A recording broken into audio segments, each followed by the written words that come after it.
দাড়ি লম্বা রাখলে যে তাকে শিবির হয়ে যেতে হবে, আসলে নট লাইক দ্যাট। শিবিরের বাইরেও তো অনেকের লম্বা দাড়ি আছে বা ছিল, অনেকে তো লম্বা দাড়ি রেখে বাংলাদেশে অনেক বড় বড় অপরাধ করে গেছেন। আপনি যদি দরবেশ বাবার কথা চিন্তা করেন, আওয়ামী লীগের যারা অনেক বাংলাদেশকে সর্বনাশ করে দিয়ে চলে গেছে, তারাও কিন্তু দাড়ি লম্বা ছিল। আমাদের অধিকাংশ ভাইরা কিন্তু টিউশন করে, সবাই টিউশন করে চলে আর কি। একদম আপনি দেখবেন যে শিবিরের সভাপতি, সেক্রেটারি থেকে শুরু করে উপশাখার সভাপতি পর্যন্ত সবাই টিউশন করে। আমি 40-50টা কাজ বা তারও অধিক কাজ আমি ইজিলি করে ফেলতে পারি, আল্লাহ আমার জন্য সহজ করে দেয়। কিন্তু আমি সভাপতি হওয়ার আগে দেখা যায় 10টা কাজ আমার একদিনে জমা হলে আমি এটা নিয়ে ইতস্তত হইতাম, তাই 2-3টা কাজ বাদ পড়ে যেত। 10টা কাজ করতে হবে একদিনে আমাকে, কিন্তু এখন আল্লাহ সহজ করে দিচ্ছে। আবার অনেকগুলো বিষয় এমন হয় যে কিভাবে যে হয়ে যায় এটা আমরা নিজেই কল্পনা করতে পারি না। এটা যদিও মিডিয়াতে বলা ঠিক না, যে এমন এমন ইস্যু আসে যে আমরা ওখানে কোনো কনসার্নই করতে পারতেছি না, সময় পাচ্ছি না বা ম্যানেজ করতে পারছি না।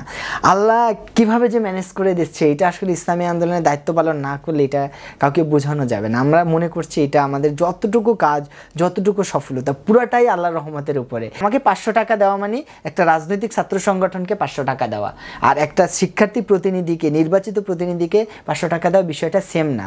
সুতরাং আমরা যদি নির্বাচিত হই, আমাদের অপরচুনিটি বাড়বে, আমাদের স্কোপ বাড়বে, আমাদের লিগ্যালিটি বাড়বে, আমরা মানুষের সাথে আরো সুন্দর অ্যাপ্রোচ করতে পারবো এবং আমাদের ভাইয়েরা আমাদেরকে আরো বেশি সহযোগিতা করতে পারবে। আমরা কেন শিবির করি? এই পড়াশোনার ক্ষতি হচ্ছে, সারাদিন প্রেশার নিতে হচ্ছে, সকাল থেকে রাত পর্যন্ত আমাকে ছুটে বেড়াইতে হচ্ছে ময়দানে। আমার আসলে আলটিমেট টার্গেট কি? শিবির তো আমাকে জীবনে 2টা পয়সা দেয় না, সিরিয়াসলি কেউ টাকা দেয় না। আমি আজকে শিবিরের সভাপতি থেকে বিদায় নেব, আগামীকালকে আমি যে একটা জুতা ছিঁড়ে গেলে আমি যে জুতাটা কিনবো, এই টাকাটা আমার কাছে থাকবে না এবং সাবেক সভাপতি ভাইদের কাছে কারো থাকে না। আল্লাহ তাআলা স্পষ্টভাবে ঘোষণা দিয়েছে যে ওয়ালানাবলুওয়ান্নাকুম বিশাইইম মিনাল খাউফি ওয়াল জুউজি ওয়া নাকসিম মিনাল আমওয়ালি ওয়াল আনফুসি ওয়াস সামারাত। আমি তোমাকে ভয় দিব, প্রচণ্ড ভয়, আমাকে এক্ষুনি মেরে ফেলবে, এক্ষুনি খুন করে ফেলবে, এই ভয় আমার জীবনে আসবে। এটা আমি জেনেই শিবিরে আসছি। আমার ইসলামী আন্দোলন করার জন্য সমাজ আমাকে বয়কট করবে, আমার ইসলামী আন্দোলন করার জন্য বাতিল শক্তি আমাকে পিটিয়ে হত্যা করবে, আমার পয়সা থাকবে না, আমার সব কষ্ট স্যাক্রিফাইস করতে হবে। এটা জেনেই আমরা ইসলাম আন্দোলন করি, আমরা এটা জেনেই শিবির করি। শিবির করা এত সহজ না। সুতরাং আমরা যেহেতু জীবনের সব কিছু ত্যাগ করার জন্য প্রস্তুত, সুতরাং 2-একটা টাকার মোহ, 2-একটা জায়গায় একটু ক্ষমতার মোহ, এগুলো আশা করি আমাদেরকে লালায়িত করবে না ইনশাআল্লাহ। দেশের নাম্বার 1 ট্রেডিং অ্যাপ নিফটি ফার্স্টে পাচ্ছেন ট্রেডিং এর সব সুবিধা, dual exchange access, company analysis, portfolio তৈরি করা সহ আরও অনেক ইউনিক ফিচারের সাথে ট্রেড করতে ডাউনলোড করুন এক্ষুনি।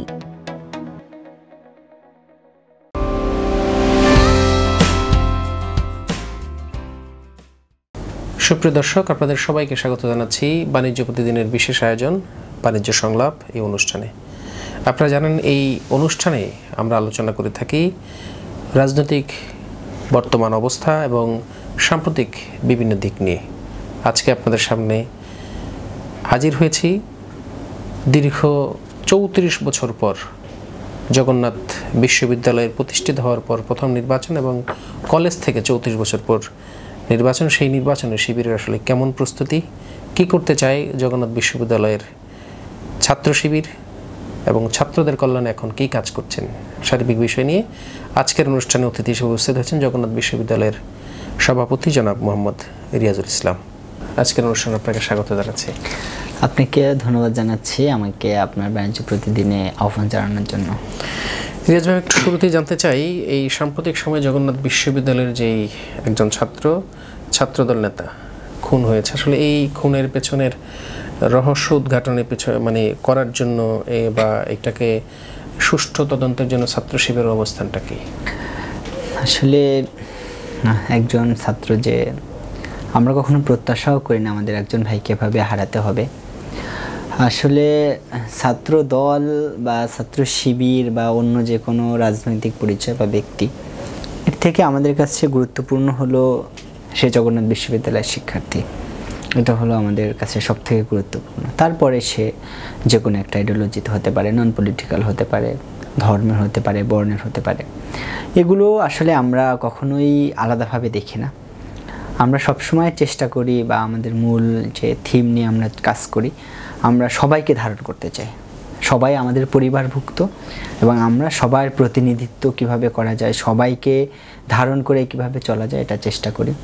এটা হচ্ছে আমাদের জায়গা থেকে আমাদের প্রত্যেকটা শিক্ষার্থীর বিষয় আমাদের দৃষ্টিভঙ্গি। আর আমাদের একজন ভাই জুবাইদের বিষয়ে যদি বলি, সে আসলে বলার মতো ভাষা পাচ্ছে না, যে সে কিন্তু শারীরিকভাবে আমার থেকেও ফিট ছিল, আমার থেকে 1 বছরের জুনিয়র, একদম যুবক একজন মানুষ। তাকে যে নির্মমভাবে হত্যা করা হলো, আমি যখন খবর পাই সাথে সাথেই আমি ছুটে যাই। আমার আগে আমাদের ছাত্রদলের 4-5 জন ভাই ওখানে পৌঁছে, তারপরে আরও কয়েকজন যায়। তো আমি মোটামুটি খবর পাওয়ার কাছাকাছি সময়ে আমরা ওখানে যাই। গিয়ে আমরা যে অবস্থাটা আসলে দেখতে পাই, এটা অবর্ণনীয়। যে শিরের উপরে এই একদম ইয়াং একটা ছেলে, সে তো একদম ফুটফুটে, তার সুন্দর সুন্দর একজন মানুষ পড়ে আছে একদম রক্তাক্ত অবস্থায়, উপর হয়ে আছে। এটা আসলে দেখার মতো সিচুয়েশন না। আমাদের যে বিষয়টা বিবেকে নাড়া দিয়েছে, এটা হলো এই ঘটনাটা 4টা বা 4:30 নাগাদ। আমাদের ভাইরা আমরা যখন যাই তখন মাগরিবের পরে, তখন 6টা 6:30 বাজে। তাহলে এই যে 2-2.5 ঘন্টা সময় একটা মানুষের নিথর দেহ তার ফ্ল্যাটের সামনে সিঁড়িতে পড়ে আছে, তারা এখানে ঘরে বসে আছে। সাধারণত কি হয়, একজন মানুষ আমরা যখন একদম আশা ছেড়ে দিই, আইসিইউর লাইফ সাপোর্টে আছে একটা মানুষ, অথবা রোড অ্যাক্সিডেন্টে আমি দেখতে পাচ্ছি তাকে আসলে বাঁচানো সম্ভব না, এই সময় আমরা কি করি, আমাদের জীবনের সর্বশক্তিটা দিয়ে আমরা হসপিটালে ছুটে যাই। হসপিটালে থাকলে আমরা আমাদের সর্বোচ্চ চেষ্টাটা করি, যদি তাকে 1 ঘন্টা বাঁচানো যায়, যদি তাকে একটু সাপোর্ট করা যায়। ওই বিল্ডিংয়ের মানুষগুলো কতটা নিষ্ঠুর হতে পারে, এইভাবে ইয়াং একটা ছেলে সে লুটিয়ে পড়ে আছে, রক্তাক্ত অবস্থায় আছে, তাকে কেউ একটা মানুষ হেল্প করতে আসলো না। আপনি ধরেন ওই ফ্যামিলির সবাই এর সাথে জড়িত, বাট ওই বিল্ডিংটা তো অনেক বড়, অন্য ফ্ল্যাটের মানুষগুলো তারা তো টের পাইছে, চিল্লাচিল্লি হয়েছে, সে দরজায় ধাক্কা দিয়েছে 2য় তলাতে গিয়ে, 2য় তলায় ফ্ল্যাটের ভিতরে রক্ত পর্যন্ত পড়ে গেছে, তারা এই রক্ত আবার মুছে দিয়েছে। মানে তারা কতটা নিষ্ঠুর। আমাদের জায়গা থেকে দাবি একদম ক্লিয়ার যে এই পাশবিক হত্যাকাণ্ডের অতি দ্রুত বিচার করতে হবে, এবং বাংলাদেশের যে কালচার যেটা হয়, আমাদের সিজিএস সিস্টেমে একটা দীর্ঘসূত্রিতা চলে আসে এখানে, বা অনেক সময় অনেক লম্বা করতে করতে একটা সময় যারা দোষী থাকে তারা আইনের কোনো একটা জায়গা থেকে পার পেয়ে যায়, বা অনেক পাওয়ার পলিটিক্স করার কারণে বিভিন্ন কারণে পার পেয়ে যায়। এইটা যাতে কোনো অবস্থা না হয়, দ্রুত বিচার কার্যক্রম অলরেডি শুরু করেছে, এটা নিষ্পত্তি করা এবং এটা কার্যকর করা। যে বা যারাই দোষী হবে, আমরা এটা চাই না যে সন্দেহের বশবর্তী বসে একজন নির্দোষ মানুষকে শাস্তি দিয়ে দেয়, এটা আমরা কখনোই চাই না। তবে যারা দোষী তারা যাতে কোনো অবস্থাতেই পার না পেতে পারে, এটা যাতে নিশ্চিত করা হয়, এটাই আমাদের প্রধান দাবি। জগন্নাথ বিশ্ববিদ্যালয়ের ছাত্রদল এবং ছাত্র শিবির, এই আসলে তাদের দুই সংগঠনের মধ্যে কি অবস্থা, আসলে সহাবস্থান বা অন্য যেই দোষাদোষী রেষারেষির রাজনীতিটা কোন পর্যায়ের? আসলে ছাত্রদলের ভাইরা তো আমাদের সহযোদ্ধা, আমরা সবসময় বলে থাকি যে তারা আমাদের বন্ধুপ্রীতিম সংগঠন। আপনি যদি বিগত স্বৈরাচার আমলে দেখেন, স্বৈরাচার আমলে আমরা যেভাবে নির্যাতিত হয়েছি, ছাত্রদলের ভাইরাও কিন্তু নির্যাতিত হয়েছে, তবে মাত্রাটা একটু কম বেশি ছিল। কাউকে যদি শিবির প্রমাণ করা যেত তাহলে তাকে তারা হত্যা করে ফেলতো, বা গুলি করে একেবারে পঙ্গু করে দিত, পিটিয়ে মেরে ফেলতো, জীবন্ত অবস্থায় রাস্তার ভিতরে ক্রস ফায়ার দিয়ে দিত। আবার ছাত্রদল যদি কাউকে ওইভাবে পেত, তাকে পিটিয়ে রক্তাক্ত করতো, জেলে দিত। দেখা যাচ্ছে সে টর্চারের মাত্রাটা, শিবির হলে তাকে মেরে ফেলা হবে, কোনো সমস্যা নেই, আবার ছাত্রদল হলে তাকে মেরে জেলে দেওয়া হবে, তার উপর নির্যাতন করা যাবে, কোনো সমস্যা। এই ধরনের একটা কালচার ছিল। ছাত্রদলও নির্যাতিত হয়েছে, আমরাও নির্যাতিত হয়েছে। ছাত্রদলও স্বৈরাচার বিরোধী আন্দোলন করেছে, আমরাও আন্দোলন করেছি। আমি ব্যক্তিগতভাবে 4 দলীয় ঐক্যজোটের যে কর্মসূচিগুলো ছিল, বিভিন্ন অবরোধ কর্মসূচি, মিছিল কর্মসূচি, বিভিন্ন ধরনের যে কর্মসূচি, যেটা বিএনপি জামাত যৌথ, এগুলোতে আমরা যৌথভাবে অংশগ্রহণ করতাম। তো তারা তো দীর্ঘদিনের আমাদের সহযোদ্ধা।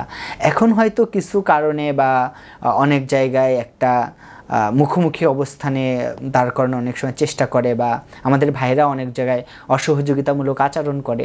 তো আমরা মনে করি এই জায়গাগুলো থেকে আমাদের বেরিয়ে আসতে হবে, এটা হচ্ছে একটা গুরুত্বপূর্ণ বিষয়। জগন্নাথ ইউনিভার্সিটির বিষয়টা বাংলাদেশের অন্যান্য ক্যাম্পাস বা কালচার থেকে একটু আলাদা। আমাদের এখানে আমাদের সবগুলো সংগঠনের ভিতরে যারা বর্তমান নেতৃবৃন্দ আছেন তারা বেশ সহনশীল। আমাদের পথ চলাটা অনেকটা একত্রে। আপনি যদি লাস্ট যে আন্দোলনগুলো হয়েছে, সচিবালয়ের সামনে যে আন্দোলনটা আমাদের ছিল, সেনাবাহিনীর কাছে দ্বিতীয় ক্যাম্পাসের কাজ হস্তান্তর এবং হল নির্মাণের আন্দোলন যেটা ছিল, যমুনায় যে আমাদের বড় আন্দোলন যেটা ছিল যে বাজেট বৃদ্ধি এবং বিশেষ বৃত্তি বা আবাসন ভাতা, যেহেতু আমাদের একমাত্র হলবিহীন অবস্থা, এই জায়গায় যে আন্দোলনগুলো যেগুলো হয়েছে এগুলো কিন্তু আমাদের যুগপথ আন্দোলন ছিল। সবাই একত্রে আমরা কাজ করেছি।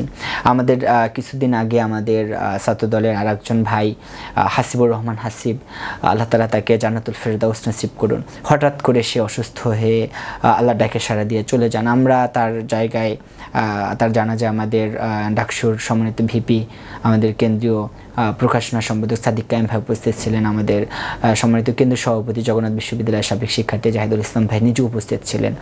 আমরা জুবাইদের মর্মান্তিক ঘটনার কথা বলি, এখানে আমরা উপস্থিত ছিলাম, আমরা জানাজা অংশগ্রহণ করছি। আমরা সবগুলো কার্যক্রম যদি অ্যানালাইসিস করা হয় আমাদের অবস্থানটা খুবই ভালো, একত্রিত কাজ করছি। তবে মাঝে মাঝে কিছু বিষয় আমরা লক্ষ্য করছি যেটা খুবই অপ্রত্যাশিত। যেমন আমাদের ছাত্রদলের সেক্রেটারি বা ভাইদের যে সদস্য সচিব ভাই মাঝে মাঝেই খুবই অসংলগ্ন বাক্য ব্যবহার করে ফেসবুকে, এটা খুবই দৃষ্টিকটু। হয়তো তারপরে আমাদের আর একজন ভাই ছাত্রদলের কিছুদিন আগে তিনি ঘোষণা দিয়েছেন যে নির্বাচনের পরে কোনো শিবিরের বাচ্চাকে ক্যাম্পাসে ঢুকতে দেওয়া হবে না। আবার আমাদের আর একজন আপু আছেন ছাত্রদলের, তিনি মাইকে ঘোষণা দিয়েছেন যে ছাত্রদল সবাইকে স্পেস দেয় বিধায় ক্যাম্পাসে স্পেস পায়, অন্য কোনো ক্যাম্পাসে ছাত্রদল কাউকে স্পেস দেয় না। এই জায়গাটা আমরা তাদের স্লিপ অফ টাং অথবা ব্যক্তিগত ভুল বোঝাবুঝির জায়গা থেকে তারা হয়তো এই জায়গায় করে এই কাজগুলো করে। ক্যাম্পাস তো তাদের একার না বা আমাদেরও একার না, ক্যাম্পাস শিক্ষার্থীদের। এখানে শিক্ষার্থীরা অনেক সময় রাজনীতি করে বা কেউ রাজনীতি করে না। তো এখানে কেউ একচ্ছত্র আধিপত্য বিস্তার করবে, এটা আসলে 5 তারিখের পরে খুবই কঠিন একটা বিষয় বলে আমি মনে করি। তবে তাদের এই অসংলগ্ন বক্তব্যগুলো আমরা পার্সোনাল মিস্টেক বা স্লিপ অফ টাং বা তাদের একটু ভুল বোঝাবুঝির জায়গায় বিবেচনা করছি। সার্বিক বিষয় আমাদের বিষয়ে ভিতরে আন্ডারস্ট্যান্ডিং অনেক ভালো এবং একসাথে কাজ করছি। আমরা প্রত্যাশা করি আগামীতেও আমরা জগন্নাথ বিশ্ববিদ্যালয়কে গড়ার স্বার্থে একত্রে কাজ করতে পারবো ইনশাআল্লাহ। শিবিরের বিরুদ্ধে আসলে একটা বড় অভিযোগ তো সবসময় থাকে, অন্য দলে তাদের নেতাকর্মীরা থাকে। সাম্প্রতিক সময়ে এই ছাত্রদলের যে কমিটি জগন্নাথ বিশ্ববিদ্যালয়, এখানেও আসলে শিবিরের অনেক কর্মী সেখানে আছে, এরকম একটা অভিযোগ আছে। একই সাথে একটা সাম্প্রতিক সময় একটা ভিডিও ভাইরাল হয়েছে জগন্নাথের যে সদস্য সচিব তাকে নিয়ে, যে সে শিবিরের লোক। এটা আসলে আপনি শিবিরের জগন্নাথ বিশ্ববিদ্যালয়ের সভাপতি হিসেবে আপনি কীভাবে এটাকে মূল্যায়ন করবেন? দেখেন, আসলে কয়েকটা বিষয়। প্রথম যদি শামসুল আরেফিন ভাইয়ের কথা বলি, ভাইয়ের যে ছবিটা দেওয়া হয়েছে এখানে তার দাড়ি বেশ লম্বা আলহামদুলিল্লাহ। এখন বিষয়টা হচ্ছে একজন মানুষ দাড়ি লম্বা করবে না খাটো করবে, পাঞ্জাবি পরবে না শার্ট পরবে, টি শার্ট পরবে নাকি মানে হাফাতা শার্ট পরবে, জিন্সের প্যান্ট পরবে নাকি সে ট্রাউজার পরবে, এইটা আমরা মনে করি যে সে যদি অপরাধমূলক কোনো কাজ না করে, যে কোনো পোশাকের ভিতরে তো অনেক অপরাধমূলক কাজ করে, একজন হাফ প্যান্ট পরে ঘুরে বেড়াচ্ছে যেটা আমাদের সামাজিক অবক্ষয় তৈরি করছে বা ইসলামের যে ফরজ বিধান লঙ্ঘন করছে, এটা যদি না হয় তাহলে এখানে মানুষের একজনের স্বাধীনতা থাকা উচিত। এখানে যে কোনো অবস্থায় এই সবের উপরে ভিত্তি করে কাউকে ট্যাগিং করা, এটা কখনো আমরা সমর্থন করি না। শামসুল আরেফিন তখন ভাই মনে করছে যে দাড়ি লম্বা রাখা দরকার, সে দাড়ি লম্বা রাখছে। এখন দাড়ি লম্বা রাখলে যে তাকে শিবির হয়ে যেতে হবে, আসলে নট লাইক দ্যাট। শিবিরের বাইরেও তো অনেকের লম্বা দাড়ি আছে বা ছিল, অনেকে তো লম্বা দাড়ি রেখে বাংলাদেশে অনেক বড় বড় অপরাধ করে গেছেন। আপনি যদি দরবেশ বাবার কথা চিন্তা করেন, আওয়ামী লীগের যারা অনেক বাংলাদেশকে সর্বনাশ করে দিয়ে চলে গেছে, তারাও কিন্তু দাড়ি লম্বা ছিল। তারপর হচ্ছে আপনি যদি মাইজ ভান্ডার গ্রুপের কথা চিন্তা করেন, যারা হচ্ছে আওয়ামী লীগের সাথে মিশে ইসলামের বা দেশের কত বড় বড় ক্ষতি করছে, তাদেরও কিন্তু দাড়ি আছে। তো বিষয়টা হচ্ছে দাড়ি একজন ভালো মানুষও রাখতে পারে, একজন খারাপ মানুষও রাখতে পারে, পাঞ্জাবি একজন ভালো মানুষও পড়তে পারে, একজন খারাপ মানুষও পড়তে পারে। সুতরাং এটা করলেই যে তাকে নির্দিষ্ট একটা ফ্রেমে চলে আসতে হবে, এই ধরনের কালচারটাকে আমরা যেমন আগেও পছন্দ করতাম না, এখনও আমরা পছন্দ করি না। আর একটা বিষয় হলো ছাত্রদলের ভিতরে আমাদের লোক। এখন ভাই ছাত্রদল একটা আলাদা সংগঠন, বাংলাদেশ জাতীয়তাবাদী ছাত্রদল আর আমরা বাংলাদেশ ইসলামী ছাত্র শিবির, দুইটার আইডিওলজিক্যাল জায়গা যদি আপনি চিন্তা করেন, আমরা ইসলামিক কালচার ইসলামিক আইডিওলজিকে ফলো করি, তারা জাতীয়বাদী আইডিওলজিকে ফলো করে। আইডিওলজিক্যাল কিন্তু একটা বড় এখানে বিপরীতমুখিতা আছে। যেমন হচ্ছে যারা জাতীয়বাদ বা অন্য কোনো বাদকে ধারণ করে সে কিন্তু স্লোগান দিচ্ছে আমার ভাই তোমার ভাই অমুক ভাই, সে কিন্তু ভাইয়ের রাজনীতি করছে বা ভাইকে স্লোগান দিচ্ছে। কিন্তু আমাদের জায়গা থেকে আমরা তো কোনো ব্যক্তিকে খুশি করার জন্য, কোনো ব্যক্তির জন্য, কোনো ভাইয়ের রাজনীতি, এই জায়গাগুলো তো আমাদের সাথে যায় না।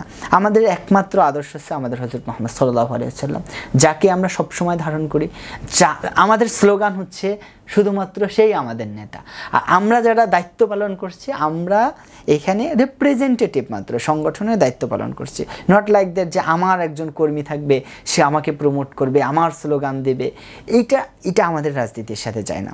আবার দেখেন আমাদের বাংলাদেশ ইসলামী ছাত্র শিবির হাইলি একাডেমিক একটা অর্গানাইজেশন। এখানে আমাদের যে কার্যক্রমগুলো যদি আপনি অ্যানালাইসিস করেন, এটা আপনি ইজিলি পাবেন। আমাদের কর্মপদ্ধতি বইটা আপনি চাইলে ডাউনলোড করে নিতে পারেন। চাইলে হচ্ছে আপনি খুবই কম দাম, 20-25 টাকা দাম বা 30-40 টাকা দাম, আপনি এটা চাইলেই কিনে নিতে পারেন। একটা কিনে আপনি শর্ট আউট করতে পারবেন যে 5 দফা কর্মসূচি, এই প্রথম দফার কাজ এই কটা, দ্বিতীয় দফার কাজ এই কটা, চতুর্থ দফার কাজ এই কটা, পঞ্চম দফার কাজ এই কটা, আপনি শর্ট আউট করে দেখবেন। এখানে আমাদের প্রায় 90% কাজ পাবেন একাডেমিক কার্যক্রম, প্রত্যেকটা কাজ একাডেমিক কার্যক্রম। 10% কাজ পাবেন বা 5% কাজ পাবেন আপনি যেটা হচ্ছে পলিটিক্যাল কার্যক্রম, যেমন ছাত্র সংসদ নির্বাচনে অংশগ্রহণ করা যদি কোথাও হয় তাহলে এটা অংশগ্রহণ করতে হবে। আবার হচ্ছে আমাদের সাবেক যে নেতৃবৃন্দ যারা ছিলেন, আমাদের বিভিন্ন বই পুস্তক যদি পড়েন, যে এই কাজগুলোতেও আমাদের খুব বেশি উৎসাহিত করা হয় না। আমাদের দাওয়াতি কাজ, আমাদের যে নিয়মিত সাংগঠনিক কার্যক্রম, এইগুলোতে আমাদেরকে উৎসাহিত করা হয়েছে। এই যে একটা দুইটা সংগঠনের ভিতরে যে একটা গ্যাপ, দুইটা সংগঠনের দুইটা রীতি, সুতরাং এই একটা রীতি থেকে আরেকটা রীতিতে যাওয়া, লোক পাঠানো, এইটা তো আসলে খুবই মানে একটা দুরূহ ব্যাপার। এটা তো চাইলেই একজন মানুষকে আপনি এটা করবেন, এটা আসলে অসম্ভব। এবং হচ্ছে যারা এটা বলে, আমি মনে করি যে তারা এটা কেন বলে, এটা অনেক সময় ছাত্র দলের বা বিএনপির অনেক লোক এই কথা বলে। আমার কাছে অবাক লাগে যে তারা মানে কিভাবে এই কথাটা বলতে পারে, যে এটা তাদের রাজনৈতিক অনেকটা দেউলিয়াত্বের প্রমাণ বহন করে। আমি ছাত্র শিবিরের সভাপতি, আমি যদি ঘোষণা দিই যে আমার শিবিরের ভিতরে অমুক দলের 5 জন সদস্য তারা এখানে এসে এটা করছে বা তারা এখানে অনুপ্রবেশ করছে, এটা তো আমার দায়িত্বশীলতার বা আমার নেতৃত্বের চরম ব্যর্থতার পর্যায়ে এটাকে আমি মনে করি। যদি তারা এটা আমাদেরকে সারাদিন ব্লেম করে, তো তারা তো এটা তো কখনো বলতে পারে না যে আমরা 10 জন ছেলেকে শিবিরের ভিতরে ইনপুট করে দিচ্ছি যারা হচ্ছে শিবিরের ভিতরে ছাত্র দলের লোক। ওরা তো ভিতরে ঢুকলে আপনাদের যে কর্মপদ্ধতি, যে আপনাদের যে অবস্থান, ও তো আসলে আর বাড়িতে পারবে না, তো শিবির হয়ে যাবে। কিন্তু আপনারা তো সেটা যদি কৌশল এইভাবে দেন তো সেটা তো দিতেই পারে। That is the point. যদি একটা ছেলে শিবিরের আদর্শে এসে মুগ্ধ হয়ে শিবির হয়ে যায়, এটাই তো আমাদের সফলতা। একটা ছেলে যদি শিবিরের আদর্শে এসে অন্য গ্রাউন্ড থেকে, অন্য একটা কালচার থেকে, অন্য একটা বিলিফ থেকে শিবিরে আসলে যদি সে 1 মাস থাকার পরে, 15 দিন থাকার পরে এটা যদি তার হৃদয় ধারণ করে, আর একটা ছেলে যদি শিবির থেকে যাওয়ার পরে বছরের পর বছর কাজ করার পরেও সে শিবিরকে হৃদয় ধারণ করে, সে ওই কালচারটা সে ধারণ করছে না, সে শিবিরকে লালন করছে, এটাই তো শিবিরের সফলতা। এটাকে মানে আপনি তাহলে তাদের রাজনীতিটা, তাদের পলিটিক্সটাকে এভাবে সাজাতে পারে যে একটা ছেলে জীবনের আমৃত্যু যখন আজরাইল আলাইহিস সালাম তার সামনে আসবে তখন পর্যন্ত তারা এটা ধারণ করবে, তার আইডিওলজিকে ধারণ করবে, তারা তাদের রাজনৈতিক যে কালচারগুলো, তাদের যে রাজনৈতিক ফাংশনগুলো, এগুলো তারা হচ্ছে এভাবে করুক, রিয়ারেঞ্জ করুক। এইটা তারা তাহলে এটা স্বীকার করুক যে আমাদের রাজনীতিতে কিছু ম্যাল প্র্যাকটিস আছে, আমাদের রাজনীতিতে কিছু পাওয়ার পলিটিক্স আছে, আমাদের রাজনীতিতে এমন কিছু আছে যা মানুষ ক্ষমতার দিকে দৌড়ায় বা হৃদয় ধারণ করে না। এটা তারা স্বীকার করুক। এটা যদি স্বীকার করে তাহলে তো এটা তাদের পলিটিক্যাল বড় ব্যর্থতা হবে। কিন্তু আমরা স্পষ্টভাবে বলতে পারি যে ছাত্র শিবিরের একটা জনশক্তি, সে কখনো রাজনীতির জন্য দৌড়ায় না, সে কখনো ভাইকে খুশি করার জন্য দৌড়ায় না, সে কখনো কিছু প্রাপ্তির জন্য দৌড়ায় না, বরং সে ছাত্র শিবিরকে হৃদয়ে ধারণ করে সে নিজেকে গড়ার জন্য ছাত্র শিবির করে। তাহলে আমি মনে করি যদি তারাও এটা বিশ্বাস করে, আমার সাথে সহমত পোষণ করে, তাহলে বাংলাদেশের রাজনীতিটা অনেক সুন্দর হবে এবং শিবিরোফোবিয়া যে তাদের ভিতরে আছে এটা অনেক অংশ কেটে যাবে ইনশাল্লাহ। এবার একটু আসি আপনাদের দীর্ঘদিনের বিশ্ববিদ্যালয়ের ইতিহাসের প্রথম নির্বাচন। এর আগে প্রায় 34 বছর আগে আমরা যেটা দেখেছি, জগন্নাথ বিশ্ববিদ্যালয়ের ছাত্র সংসদ, বিশ্ববিদ্যালয়ের কলেজের ছাত্র সংসদ নির্বাচন হয়েছে। এই বিশ্ববিদ্যালয়ের প্রথম নির্বাচনে শিবিরের আসলে কেমন প্রস্তুতি? আসলে আমি বি অনেস্ট যদি বলি, আমাদের এখনও শিবিরের কোনো প্যানেল ঘোষণা করা হয় নাই, বা আমরা এখনও শিবিরের পক্ষ হয়ে কাউকে প্রার্থীও ঘোষণা করিনি। সুতরাং আমাদের নির্বাচনী কোনো কার্যক্রমের এখানে প্রশ্ন আসছে না। আমরা এখনও কোনো নির্বাচনী কার্যক্রম শুরু করিনি এখনও। সত্যি আমরা যেটা হচ্ছে, যখন আমাদের প্যানেল ঘোষণা করা হবে, যখন আমরা আমাদের কার্যক্রম মানে আনুষ্ঠানিক শুরু করব, তখন থেকে আমাদের নির্বাচনী কার্যক্রম শুরু হবে। এখন বলতে পারেন তাহলে আপনারা এখন ক্যাম্পাসে কি করেন? আমরা এখনও ক্যাম্পাসে এটাই করি যেটা আমরা এতদিন করছি, আমরা এটাই করি যেটা আমাদের ছাত্র সংসদ নির্বাচনের পরেও করব। এটা আমাদের নিয়মিত দাওয়াতি কাজের অংশ, আমাদের নিয়মিত সাংগঠনিক কাজের যে শিক্ষার্থী বান্ধব যে কাজগুলো, আমরা এগুলোই করছি। এগুলো আমাদের নিয়মিত কাজ এবং দাওয়াতি কাজের অংশ হিসেবে করছি। এটা যে আমরা ছাত্র সংসদ নির্বাচনের জন্য করছি বিষয়টা এমন না।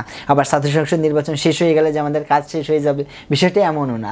আবার ছাত্র সংসদ নির্বাচনে আমরা জিতে গেলে যে কাজ বন্ধ করে দেবো বা হেরে গেলে কাজ বন্ধ করে দেবো বিষয়টা এমনও না। এটা আমাদের নিয়মিত কাজ। এটা ছাত্র সংসদ যে অবস্থাতেই থাক, ছাত্র সংসদ হলেও কাজ হবে, না হলেও কাজ হবে। কলেজগুলোতে তো আমাদের কাজ হচ্ছে, বাংলাদেশের প্রত্যেকটা কলেজে কাজ হচ্ছে না?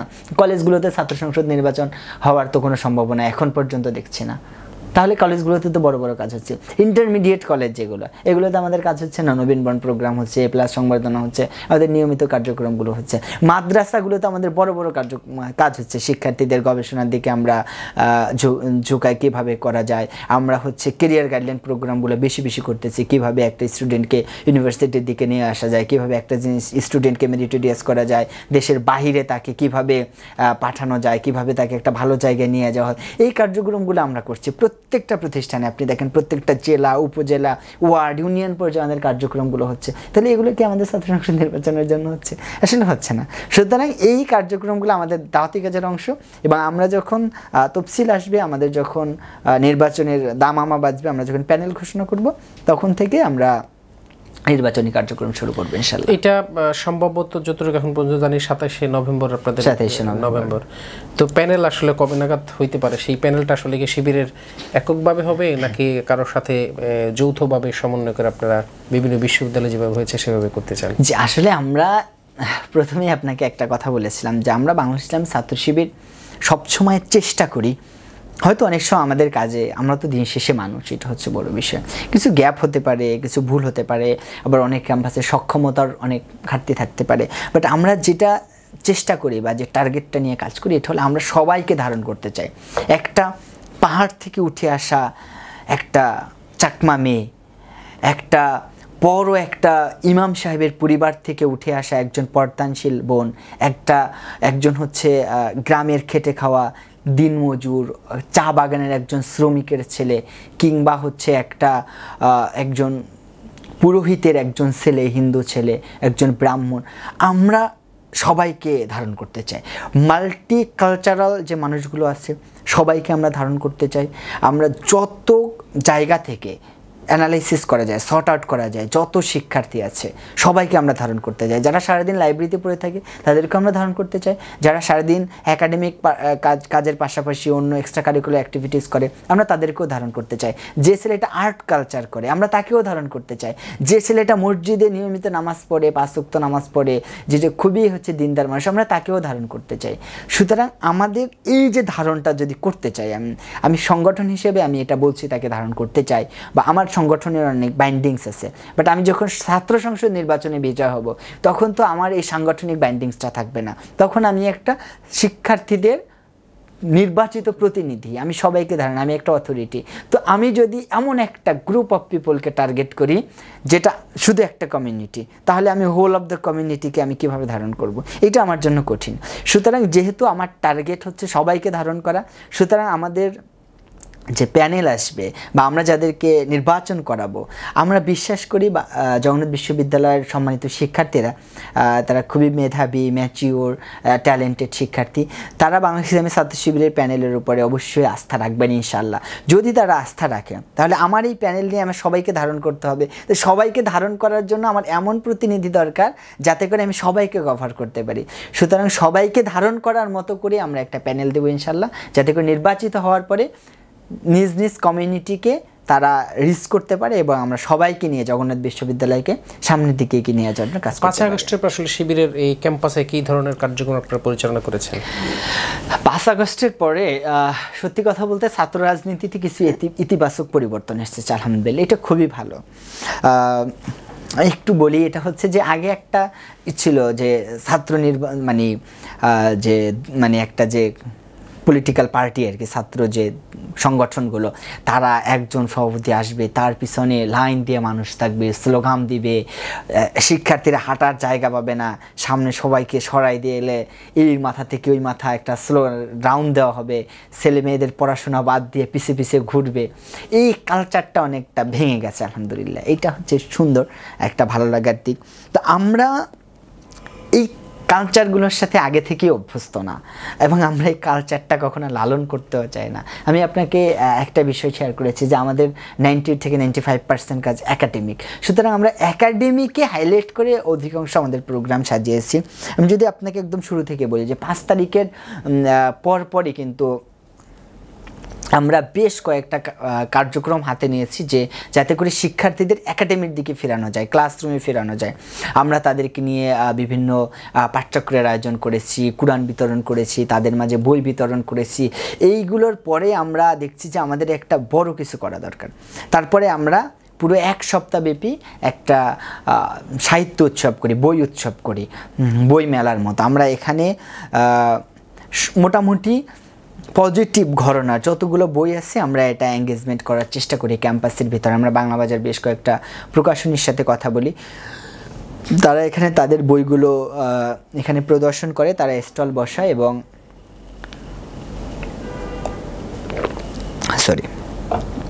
আমাদের যে বার্ষিক প্রকাশনাগুলো ছিল এগুলো সহ আমাদের যে বইগুলো আছে আমরা সব জায়গা থেকে আমরা এই বইগুলোর সমন্বয়ে একটা মেলা বসাই। এই মেলাতে আমরা শিক্ষার্থীদের জন্য প্রায় 6 থেকে 7 হাজার কপি বই আমরা সৌজন্যে গিফট করি এবং অনেক বিক্রিও হয় এখানে আমাদের প্রকাশনাগুলো। এই মেলাটার আমাদের মূল একটা থিম ছিল যে 5 আগস্টের পরে যেহেতু অনেকেই টেবিল থেকে একটু দূরে ছিল, যাতে করে তারা এই জায়গাটাতে আবার ফিরে যেতে পারে। এটা শিক্ষার্থীরা খুব ভালোভাবে অ্যাকসেপ্ট করেছে আলহামদুলিল্লাহ। আমাদের বেশ কয়েকটা বড় বড় প্রোগ্রাম ছিল, তার ভিতরে আমি শুধু বড়গুলো বলছি। একটা প্রোগ্রাম ছিল আমাদের, আমরা যেহেতু অনেকেই বাড়ি থেকে বাইরে থাকি, সুতরাং আমাদের অনেক সময় আইসোলেটেড ফিল হয় যে আসলে মৌসুম চলে যাচ্ছে, এই শীতের মৌসুম যদি একটু পিঠা খেতে পারতাম, এই ফলের মৌসুম যদি সবাই মিলে একটু ফল খাওয়া যেত, এই যে একটা আক্ষেপের জায়গা থেকে, এই জায়গা থেকে আমরা একটা ফল উৎসবের আয়োজন করি ক্যাম্পাসে। আমরা এটা খুব বড় পরিসরে আয়োজন করি। আমাদের একজন শুভাকাঙ্ক্ষী উনি আমাদের 1 ট্রাক কাঁঠাল পাঠায়, পরবর্তী আর একজন ভাই ছিল উনি আমাদের প্রায় 30 মণ মতো আম পাঠায়। পরে আমরা এটা আম, কাঁঠাল, আনারস, জাম, আমাদের যতগুলো ফল তখন অ্যাভেলেবেল ছিল সবগুলো সমন্বয় করে আমরা বড় পরিসরে একটা ফল উৎসব করি ক্যাম্পাসে এবং এখানে আমরা প্রায় 5000 স্টুডেন্ট আমাদের এই ফল উৎসবে অংশগ্রহণ করে। আমাদের ওটা গোনা পসিবল হয়েছিল কারণ আমরা সবাইকে প্লেটে দিয়েছিলাম, তো এই প্লেটগুলো তো আমরা কিনে নিয়ে আসছি বাজার থেকে। আমরা হিসাব করে দেখলাম নিয়ারেস্ট 5000 জন স্টুডেন্ট আমাদের এখানে, শিক্ষার্থীরা খুব ভালোভাবে এটা অ্যাকসেপ্ট করেছে আলহামদুলিল্লাহ। এটা একটা বিষয়। আমরা পরপর 2টা নবীনবরণের আয়োজন করেছি। লাস্টে যে নবীনবরণটা করেছি আমরা 20 ব্যাচকে নিয়ে, এখানে প্রায় 2000-এর কাছাকাছি স্টুডেন্টরা উপস্থিত ছিল। নবীনবরণটা আমাদের যে মেসেজটা ছিল শিক্ষার্থীদের জন্য, আমাদের যে স্পিচগুলো ছিল এগুলো যে আপনি অ্যানালাইসিস করেন তাহলে আপনি বুঝতে পারবেন। এখানে আমরা একদম পলিটিক্যাল ফ্রি একটা নবীনবরণের আয়োজন করেছিলাম, মানে শিবির আয়োজন করছে এই জন্য যে শিবিরের কথা বলতে হবে নবীনবরণে, এই ধরনের মানে কালচার থেকে আমরা বেরিয়ে এসে হাইলি একাডেমিক একটা নবীনবরণের আয়োজন করেছিলাম। তো এটা হলো যে একটা শিক্ষার্থী যখন ইউনিভার্সিটিতে আসে ফার্স্ট ইয়ার, বা আমিও যখন আসছি, তখন আমাদের ভিতরে একটা ডোন্ট কেয়ার ভাব চলে আসে যে হ্যাঁ ইউনিভার্সিটিতে আসছি, এখন একটু ঘুরতে হবে, আড্ডা দিতে হবে, বন্ধুবান্ধব নিয়ে চলতে হবে, পরবর্তীতে পড়াশোনা করবে, এই একটা রেজাল্ট খারাপ করে ফেলে পরে এই জায়গা থেকে আর রিকভারি করতে পারে না। এই বিষয়গুলো স্মরণ করিয়ে দেওয়ার জন্য খুব সুন্দর একটা তাদেরকে অ্যাকসেপ্ট করার জন্য আমরা একটা খুব বড় করে লাক্সারিয়াস একটা নবীনবরণের আয়োজন করি আলহামদুলিল্লাহ ক্যাম্পাসের ভিতরে। আমরা শিক্ষার্থীদের জন্য নানানভাবে শিক্ষার্থীদের সর্ট আউট করে কোন শিক্ষার্থী কোন দিকে এক্সপার্ট এইটা চিন্তা ভাবনা করে আমরা কিছু প্রোগ্রাম লঞ্চ করি। যেমন আপনি ইউনিভার্সিটির শিক্ষার্থীদের জন্য ক্যাটাগরাইজ করেন যে একটা ক্যাটাগরি থাকে যারা শুধুমাত্র মানে তাদের অধিকাংশ ফোকাস থাকে একাডেমি নিয়ে, সে সকালবেলা ক্লাসে আসে, লাইব্রেরিতে বসে, তারপরে আবার বাসায় যায়, রাতে পড়াশোনা করে, আবার মানে তার একাডেমিটাই তার প্রধান ফোকাস থাকে, পাশাপাশি যেগুলো থাকে এগুলো মাইনর ফোকাস থাকে। আবার কিছু স্টুডেন্ট থাকে যারা হচ্ছে একাডেমিতে ও ফোকাস থাকে, এক্সট্রা কারিকুলার অ্যাক্টিভিটিসে ফোকাস থাকে, সে ক্লাসে আসে, ক্লাসের ফাঁকে বা অন্য সময় সে রোভার করে, রেঞ্জার করে, বিএনসিসি করে, আবৃত্তি করে, ডিবেট করে, সে গান করে, সে নানানবিধ কাজের সাথে নিজেকে এঙ্গেজ রাখে। আবার কিছু শিক্ষার্থী আছে যারা হচ্ছে ক্লাস করে পাশাপাশি খেলাধুলার ভিতরে নিজেকে এঙ্গেজ রাখে। কিছু স্টুডেন্টস আর্ট কালচারের সাথে নিজেদেরকে এঙ্গেজ রাখে। এই আবার কিছু শিক্ষার্থী আছে যারা ফিজিক্যালি চ্যালেঞ্জ থাকে, যারা নিজেদেরকে অনেক সময় একটু ছোটো মনে করে যে আমার আল্লাহ তাআলা একটু মনে করেন একটা হাত কম দিয়েছে, আমার চোখে একটু কম পাওয়ার দিয়েছে, তাহলে আমি মনে হয় একটু পিছিয়ে আছি, এই যে একটা কমিউনিটি। তো আমরা এই শিক্ষার্থীদেরকে বিভিন্ন ক্যাটাগরিতে ভাগ করে যারা এক্সট্রা কারিকুলার করে আমরা তাদের জন্য একটা খুব বড় একটা বিতর্ক প্রতিযোগিতার আয়োজন করেছি। জগন্নাথে অনেকগুলো বিতর্ক হয়েছে, তবে আমি নিজে একজন বিতার্কিক ছিলাম বা একটা বিতর্ক সংগঠনের সভাপতি ছিলাম, আমি আবৃত্তি সংসদের সেক্রেটারি ছিলাম, আমি হচ্ছে rotary club of Dhaka greater city treasurer ছিলাম, বেশ কয়েকটা সংগঠনের সাথে কাজ করার, আমি সোসাইটি ফর স্টুডেন্ট ডেভেলপমেন্টের ওল্ড ঢাকার শাখার প্রেসিডেন্ট ছিলাম। আমি এই মানে স্টুডেন্টদের বিভিন্ন জায়গা থেকে অনেকগুলো প্রোগ্রাম আয়োজন করার বা দেখার সুযোগ হয়েছে। এই প্রোগ্রামটা আমাদের ডিবেটের প্রোগ্রামটা one of the memorable program ছিল। আমরা সব জায়গায় একটা প্রফেশনালিজমের ছোঁয়া রাখার চেষ্টা করেছি, স্টুডেন্টরা খুব ভালোভাবে এটা অ্যাকসেপ্ট করেছে আলহামদুলিল্লাহ। আমরা যে শিক্ষার্থীরা যারা ফিজিক্যালি চ্যালেঞ্জ তাদেরকে আমরা একটা ফিজিক্যাল চ্যালেঞ্জদের জন্য আমরা একটা অদম্য মেধাবী সংবর্ধনার আয়োজন করেছি, তাদেরকে আমরা আমাদের সক্ষমতার আলোকে ছোট্ট একটা উপহার দিয়েছি, তাদেরকে আমরা একটা ক্রেস্ট দিয়েছি, তাদের জন্য সুন্দর একটা আলোচনার ব্যবস্থা করেছি এবং তাদের সমস্যাগুলো আমরা শুনছি, এগুলো সমাধান করার চেষ্টা করছি। জগন্নাথ ইউনিভার্সিটির একটা সংগঠন আছে PDA, physically challenge development foundation, আমি ওটার এক সময় সাংগঠনিক সম্পাদক ছিলাম। এখন যারা আছে তাদের সাথে কোলাবোরেট করে আমরা ফিজিক্যালি চ্যালেঞ্জদের নেওয়ার কাজ করার চেষ্টা করছি। ফিজিক্যালি চ্যালেঞ্জড যে ভাই বোনেরা আছে তারাও আমাদের প্রতি সন্তুষ্ট যে না, কেউ মনে রাখলে শিবির আমাদেরকে মনে রাখছে, আমাদের নিয়ে কাজ করতেছে। আমরা মসজিদে কোরআন শিক্ষার জন্য কার্যক্রম করেছি, আমরা শিক্ষার্থীদের মাঝে কোরআন শিক্ষাকে সহজ করার জন্য প্রায় 2000 পিস কোরআন আমরা শিক্ষার্থীদের মাঝে ফ্রিতে বিতরণ করেছি। রমজান মাস ছিল আমাদের এখানে, রমজানে আমাদের একটা চ্যালেঞ্জ ছিল যে ভাই বোনেরা লাইব্রেরিতে পড়াশোনা করে, মোস্ট অফ দ্য কেসেস তারা আসলে আমাদের হল না থাকার কারণে বাসায় গিয়ে ইফতার করে আবার আসা, আবার বাসা বলতে মেস, ওখানেও তাকে নিজে কেনাকাটা করে খেতে হচ্ছে, একটা বড় চ্যালেঞ্জের ছিল। তো বিশ্ববিদ্যালয় প্রশাসন কিছু ফান্ড দেয়, সাথে আমরা কিছু ফান্ড অ্যাড করে ক্যাম্পাস মসজিদে আমরা পুরো মাসব্যাপী ইফতারের আয়োজন করেছি, যাতে করে শিক্ষার্থীরা এখানে ভালোভাবে অ্যাটেন্ড করতে পারে। আমরা শিক্ষার্থী বোনদের জন্য যারা হলে থাকে তাদের জন্য আমরা ইফতারের ব্যবস্থা করেছি। যাদের পরীক্ষা, চাকরির পরীক্ষা থাকে অথবা এক্সাম থাকে, তারা অনেকেই যেতে পারেন, অনেকে ফাইন্যান্সিয়াল প্রবলেমে যায় না, অনেকে হচ্ছে বাড়ির দূরত্ব, অনেকে অনেক মেন্টাল প্রেশারের কারণে ঢাকা থেকে যায়। এই সংখ্যাটা একদম কম না, প্রায় 400-500 স্টুডেন্ট বা এর থেকে বেশি স্টুডেন্ট ঢাকায় থেকে যায়। আবার অনেক কর্মকর্তা কর্মচারী, বিশেষ করে কর্মচারী যারা সিকিউরিটি, ক্লিনার, এদের কিন্তু ছুটি হয় না ঈদের সময়, ড্রাইভারের একটা অংশ তারা ক্যাম্পাসে থেকে যেতে হয়। তো এই মানুষ, এই যে যারা ক্যাম্পাসে থাকে তারা একটা আইসোলেটেড ফিল করে। আমরা ক্যাম্পাসে বাংলাদেশ ছাত্র শিবিরের পক্ষ থেকে বেশ কয়েকটি গরু আমরা এখানে কুরবানি দেওয়ার ব্যবস্থা করেছি এবং আমরা প্রায় 700 জনের খুব ভালো পরিমাণ খাবারের আয়োজন করেছি, যে তারা পর্যাপ্ত গোশ দিয়েছি, ভাত, খাবারের আয়োজন করে, যাতে করে তারা একটা উৎসব মুখর পরিবেশে থাকে ক্যাম্পাসে, যাতে করে তারা আইসোলেটেড ফিল না করে। তো আমরা এই প্রোগ্রামটার মাধ্যমে যারা ঢাকায় ছিল তাদের সবাইকে আমরা একটা উৎসব মুখর পরিবেশ রাখার চেষ্টা করেছি আলহামদুলিল্লাহ। একাডেমিক যে স্টুডেন্টরা আছে তাদের নিয়ে আমাদের একটা অলিম্পিয়াড, আমরা এই যে হয়তো আমাদের আগামীকালকে পরীক্ষা নেওয়ার কথা ছিল, কিন্তু আমাদের আসলে ক্যাম্পাসে 2 দিন আমাদের শোক চলছে, এই অবস্থায় আমরা পরীক্ষাটা স্থগিত করেছি। হয়তো আমরা 2-1 দিন পরে এটা পরীক্ষা নেব। 1 মাস আগে আমাদের সার্কুলার দেওয়া হয়েছে ল স্টুডেন্টদের জন্য ইনহেরিটেন্স দ্য অলিম্পিয়াড, আমাদের এটা আমাদের চালু হয়েছে। আমাদের আরেকটা অলিম্পিয়াড হচ্ছে হিস্টোরি অলিম্পিয়াড। এটা আমাদের সিলেবাস, ব্যানার সব কিছু রেডি, আমাদের পুরো প্যানেল রেডি, আমাদের কোশ্চেন প্যানেল, আমাদের খাতা দেখা প্যানেল, এক্সাম প্যানেল সব কিছু রেডি। আমরা 23 তারিখে আমাদের এটার মানে অক্টোবরের 23 তারিখে আমাদের এটার সার্কুলার আছে যে হিস্টোরি অলিম্পিয়াড আমরা ঘোষণা দেব। সায়েন্স স্টুডেন্টরা নিয়ে আমরা যারা একাডেমিক, আমি আবার বলি, তাদের জন্য আমরা সায়েন্স অলিম্পিয়াডের ডিজাইন করে ফেলছি, খুব দ্রুতই আমরা এটা ঘোষণা দেব। এবং হচ্ছে বিজনেস স্টুডেন্টদের নিয়ে আমরা যারা একাডেমি নিয়ে ভালো চর্চা করে আমরা বিজনেস অলিম্পিয়াড খুব দ্রুতই আমরা ঘোষণা করতেছি। তো আমাদের এই যে কার্যক্রমগুলো আমাদের আমরা যে কয় মাস সময় পেয়েছি, সব মিলে 14-15 মাস হবে। তারপরে দেখা যাচ্ছে যে 5 আগস্টের পরে থেকে আগস্ট, সেপ্টেম্বর, অক্টোবর, নভেম্বর পর্যন্ত আমরা তেমন কোনো কাজ করতে পারিনি। কারণ হলো তখন বিশ্ববিদ্যালয়ের প্রশাসন ছিল না। এই ভিসি চাই আন্দোলন, এই আন্দোলন, সেই আন্দোলন দিয়ে মোটামুটি অনেকগুলো আমাদের আন্দোলন ছিল যেগুলো একদম বেসিক ছিল। আমরা তখন মনে করেছি আন্দোলনগুলো আমাদের জন্য খুব বেশি প্রয়োজন ছিল। এই আন্দোলন আলহামদুলিল্লাহ আমরা সফলতা পেয়েছি। তো আন্দোলনগুলো শেষ হওয়ার পরে মূলত আমরা কাজ শুরু করেছি। তো আমরা প্রায় 35-এর অধিক বড় বড় ইভেন্ট করেছি আমরা এই কয়েকটা যে 10-12 মাস পেয়েছি, মাসে প্রায় 3-4টা করে আমরা বড় বড় প্রোগ্রামের হাতে নিয়েছি। এবং আল্লাহর অশেষ মেহেরবানিতে আমাদের সাবেক ভাইয়েরা আছে, তাদের সহযোগিতায় আমরা এটা সম্পন্ন করেছি আলহামদুলিল্লাহ। আমরা আরও একটা বড় প্রোগ্রাম হচ্ছে, আমরা জগন্নাথ ইউনিভার্সিটিতে স্টুডেন্টদের বড় একটা প্রবলেম হচ্ছে পুরান ঢাকায় পানির সমস্যা। এই সমস্যা ভয়াবহ সমস্যা। এটার জন্য আমরা প্রথম প্রশাসনের সাথে কথা বলেছি। প্রশাসন আমাদেরকে কিছু জায়গায় ফিল্টার বসিয়েছে, তো অধিকাংশ জায়গায় ফিল্টার ছিল না। আমরা বিশ্ববিদ্যালয়ের বিভিন্ন ডিপার্টমেন্টে, বিভিন্ন পয়েন্টে আমরা ফিল্টার স্থাপন করেছি। আমাদের ক্যান্টিনে আমাদের যে প্রচণ্ড গরম, এখানে দেখা যাচ্ছে আমরা একটা ঠান্ডা পানির ফিল্টার স্থাপন করেছি, যাতে করে শিক্ষার্থীরা ক্যান্টিনে খাওয়ার সময় এটা খুব ভালোভাবেই নিচ্ছে স্টুডেন্টরা। এখন দেখা যায় অন্য ফিল্টারগুলো থেকে এই ফিল্টারে একটু বেশি প্রেশার পড়তেছে, তারা এখানে ঠান্ডা পানি নিচ্ছে। আমাদের যে সেন্ট্রাল লাইব্রেরি, এটা তাহলে এসি নাই। আমাদের দীর্ঘদিন থেকে একটা দাবি ছিল এখানে এসি বসানোর জন্য।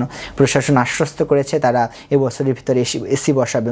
তো এই গরমের ভিতরে সারাদিন পড়ার কারণে স্টুডেন্টরা অনেক ক্লান্ত হয়ে যায়। আমরা ওখানে তাদের জন্য একটা পানির ফিল্টার স্থাপন করেছি, ঠান্ডা পানির ফিল্টার। আমরা হচ্ছে ছাত্রী হলের ছাত্রী বোনদের সমস্যার সমাধানের জন্য আমরা আমাদের 600 বোনের জন্য যে হলটা করা হয়েছিল, এখানে আমাদের 1200 বোনেরা থাকে, যেটা অনেক বেশি। তো তাদের এখানে কাপড় শুকানোর মতো পর্যাপ্ত জায়গা নেই, যার কারণে আমরা একটা খুবই ভালো কোয়ালিটির একটা আমরা ওয়াশিং মেশিন স্থাপন করেছি, যার মাধ্যমে তারা কাপড় দিলে এখানে কাপড় পরিষ্কার হয়ে প্রায় 80% শুকানোর পরে এটা বেরিয়ে আসবে, যাতে করে তারা হালকা একটু রুমে রাখলে এটা ব্যবহার করতে পারবে। এবং বোনদের জন্য পানি খাওয়ার জন্য আমরা বোনদের যে ক্যান্টিন আছে হলে, এখানে আমরা ঠান্ডা পানির ফিল্টার স্থাপন করেছি। এইগুলো আমাদের মেজর, আরও অনেকগুলো কাজ আছে, এটা বলতে গেলে অনেক সময় লাগবে। আমরা চেষ্টা করেছি প্রত্যেকটা মাসে আমরা প্রত্যেকটা দিনকে গুরুত্বের সাথে বিবেচনা করে আমরা শিক্ষার্থীদের কল্যাণে কাজ করার জন্য। সে আপনি যেই কাজের বর্ণনা দিলেন, আসলে আমি শুনতেছিলাম যে এত কাজ আপনারা করছেন বা করতেছেন, কিন্তু এরপরে শিবিরের যে আপনাদের বিভিন্ন জনের যে রেজাল্ট, এটা আসলে কীভাবে করেন? এই পড়াশোনা করার সময়টা কোথায় পান? না, একটা বিষয় হচ্ছে আমাদের রেজাল্ট কিন্তু কারোরই খুব খারাপ না। আমার রেজাল্টও আলহামদুলিল্লাহ তুলনামূলক ভালো, মানে আমি খুব যে ভালো এমন না, তবে আলহামদুলিল্লাহ একদম খারাপ না। আমাদের ডিপার্টমেন্টে যে রেজাল্ট যতটুকু হয় বা একদম পিছনের দিকে না, ভালো আলহামদুলিল্লাহ। আমাদের শিক্ষকদের যদি আপনি রিভিউ শোনেন আমাদের ভাইদের ব্যাপারে, যে নিয়মিত ক্লাস করার দিক থেকে, অ্যাটেন্ডেন্সের দিক থেকে আমাদের ভাইরা পিছিয়ে নেই আলহামদুলিল্লাহ। সব থেকে বড় বিষয় হচ্ছে আবার আমাদের অধিকাংশ ভাইরা কিন্তু টিউশন করে, সবাই টিউশন করে চলে আর কি। একদম আপনি দেখবেন যে শিবিরের সভাপতি, সেক্রেটারি থেকে শুরু করে উপশাখার সভাপতি পর্যন্ত সবাই টিউশন করে। কেউ 1টা 2টা 3টা 4টা পর্যন্ত টিউশন করে আমাদের ভাইয়েরা। আমাদের তো যেহেতু নিজেদের টাকায় চলতে হয়, তো আবার পড়াশোনা করতে হয়। আমাদের অনেক ভাইরা বিতর্ক করে, কেউ আবৃত্তি করে, কেউ। আপনি যে কাজের ফিরিস্তি দিলেন, এরপরে আপনার পড়াশোনাটা, হ্যাঁ আমি এটা বলছি আর কি, যে আমাদের এইগুলো চলছে। এখন এইটা একটা মানুষ যখন অনেক কাজ করে, তখন আল্লাহ তাআলা তার আসলে জন্য সহজ করে দেয়, তার প্রোডাক্টিভিটি বৃদ্ধি করে দেয়। সত্যি কথা বলতে আমি যখন শিবিরের সভাপতি হইনি, তখন আমার জন্য 24 ঘন্টাই ছিল দিন রাত মিলে। এখন আমার জন্য 24 ঘন্টাই দিন রাত মিলে।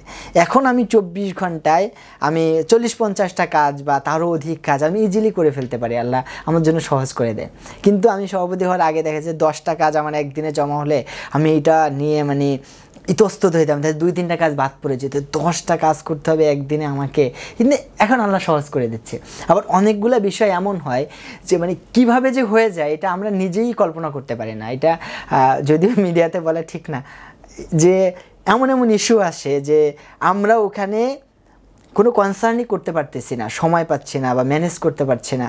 আল্লাহ কিভাবে যে ম্যানেজ করে দিচ্ছে এটা আসলে ইসলামী আন্দোলনের দায়িত্ব পালন না করলে এটা কাউকে বোঝানো যাবে না। আমরা মনে করছি এটা আমাদের যতটুকু কাজ, যতটুকু সফলতা পুরাটাই আল্লাহর রহমতের উপরে। এটা যদি আমি বর্ণনা করি আপনাকে, এটা পসিবল না, এবং এর বর্ণনা আমরা করতেও পারবো না যে কিভাবে হচ্ছে। আমরা মনে করি এটা পুরাটাই আল্লাহর রহমত, আমাদের আন্তরিকতা, আমাদের নিছক সংগঠনকে ভালোবেসে কাজ করা, এভাবেই আল্লাহ তাআলা আমাদের জন্য ম্যানেজ করে দিচ্ছেন। আসলে এই যে যেটা বলছিলেন যকসুর নির্বাচনে যদি শিবিরের প্যানেল জয়ী হয়, এই বিশ্ববিদ্যালয়ের জন্য আপনারা আসলে কি করতে চান? এটা একটা গুড কোয়েশ্চেন যে আসলে শিক্ষার্থীরা আমাদেরকে কেন ভোট দেবে, আমরা তাদের জন্য কি করব। এটা হচ্ছে আমরা নিয়মিত যে কাজগুলো করছি, ছাত্র সংসদ নির্বাচনে জয়ী হলে আমরা এই কাজগুলো আরও বেশি করতে পারবো। এটা হচ্ছে একদম ফার্স্ট অফ অল। দেখা যাচ্ছে আমাদের যে অ্যালামনাই আছে 1977 সাল থেকে আমাদের যে অ্যালামনাই আছে, জগন্নাথ কলেজ থেকে যে অ্যালামনাই ভাইয়েরা আছে, তারা আমাদেরকে অধিকাংশ ক্ষেত্রে হেল্প করে। তো আমি এখন যতটা হেল্প করছে, আমি যে ছাত্র সংসদ নির্বাচিত হব তখন সে আমাকে আরও বেশি হেল্প করবে। একটা বিষয়।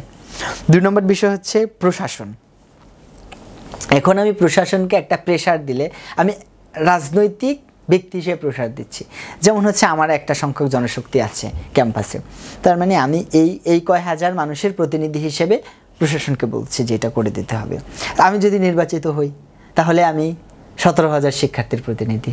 মানে আমার কোনো প্রশাসন, কোনো ভিসি, প্রক্টর, ট্রেজারার কেউ বলতে পারবে না যে তুমি এটা চাইলে অন্যজন তো এইটা চাইবে, তাহলে তুমি তোমার সংগঠনের জন্য আসছো। তার মানে আমার প্রশাসনের কাছে অ্যাক্সেসটা আমার বৃদ্ধি পাবে। নম্বর বিষয় হচ্ছে আপনি যদি পৃথিবীর ওয়ার্ল্ড র্যাঙ্কিংয়ে যে ইউনিভার্সিটিগুলো আছে যারা একদম টপ লেভেলে করতেছে, তো আমরা কয়েকটা ইউনিভার্সিটি নিয়ে একটু ঘাটাঘাটি করলাম আমাদের শিক্ষা বিভাগের সহায়তায়। আসলে ইউনিভার্সিটিগুলো কীভাবে চলছে, এইটার ফান্ডিং কোত্থেকে আসছে, কি হচ্ছে। অধিকাংশ ইউনিভার্সিটি, আমি সবগুলোর কথা বলছি, অধিকাংশ ইউনিভার্সিটি যারা ভালো করছে তাদের ফান্ডিংগুলো এক জায়গা থেকে আসছে না, নানান জায়গা থেকে আসছে। অনেক ইউনিভার্সিটি আছে যার অ্যাকাউন্টে $1,000 কোটি টাকা, $1,000 কোটি জমা আছে, ওই টাকার ইন্টারেস্টে ইউনিভার্সিটিগুলো চলতেছে। কিছু ইউনিভার্সিটি আছে যে সরকার তাদেরকে ফান্ডিং দিচ্ছে, পাশাপাশি বড় বড় মাল্টিন্যাশনাল কোম্পানিগুলো ওই ইউনিভার্সিটিগুলোতে ফান্ডিং দিচ্ছে। আবার ওয়ার্ল্ডের অনেক বড় বড় অর্গানাইজেশন বা ওয়ার্ল্ডের যে এগুলো আছে, বিভিন্ন কান্ট্রিগুলো আছে, তারা এখানে ইনভেস্ট করছে। সব টাকাগুলো নিয়ে ইউনিভার্সিটিগুলোকে চলে। আমাদের বাংলাদেশের যে আসলে সমস্যা, আমাদের ধরেন আমার জগন্নাথ ইউনিভার্সিটিতে এতদিন 154 কোটি টাকা মতো মাত্র বাজেট ছিল, যেখানে ঢাকা ইউনিভার্সিটির বাজেট 1,000 কোটি টাকার উপরে, তাদের যে ফান্ডিং দেয় অনেক বেশি। তো একটা ইউনিভার্সিটিকে আপনি 1,000 কোটি টাকা দিচ্ছেন বছর শেষে, আর একই জায়গায় ঢাকার একটা ইউনিভার্সিটিকে আপনি দিচ্ছেন হচ্ছে 100 কোটি টাকা, 150 কোটি টাকা। ঢাকা ইউনিভার্সিটির শিক্ষক সংখ্যা আমি এক্সাক্ট সংখ্যাটা জানি না, ধরেন 2,000 হবে এর কাছাকাছি। জগন্নাথ ইউনিভার্সিটির শিক্ষক সংখ্যা 700 জন প্লাস।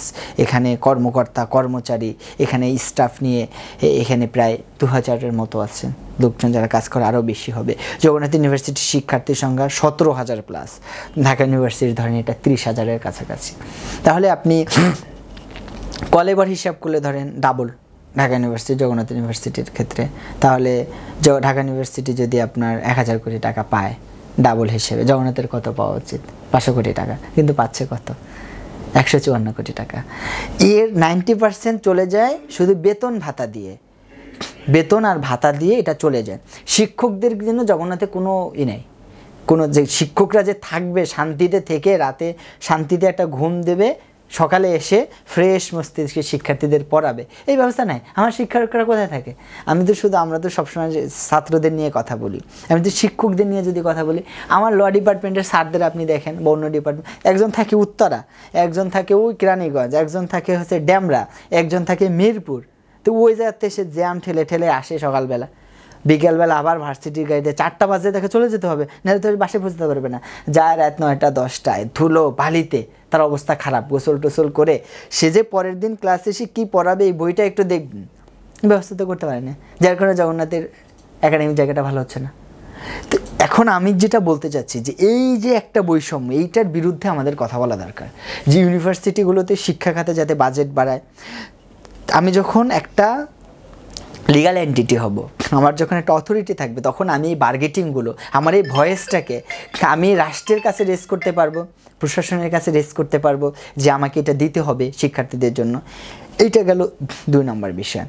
3 নম্বর বিষয় হচ্ছে আমাদের, আপনি জানেন যে আলহামদুলিল্লাহ ছাত্র শিবিরের একটা স্ট্রং একটা জায়গা হলো আমাদের সাবেক ভাইরা তাদের জীবনের সর্বোচ্চটা দিয়ে আমাদেরকে হেল্প করে।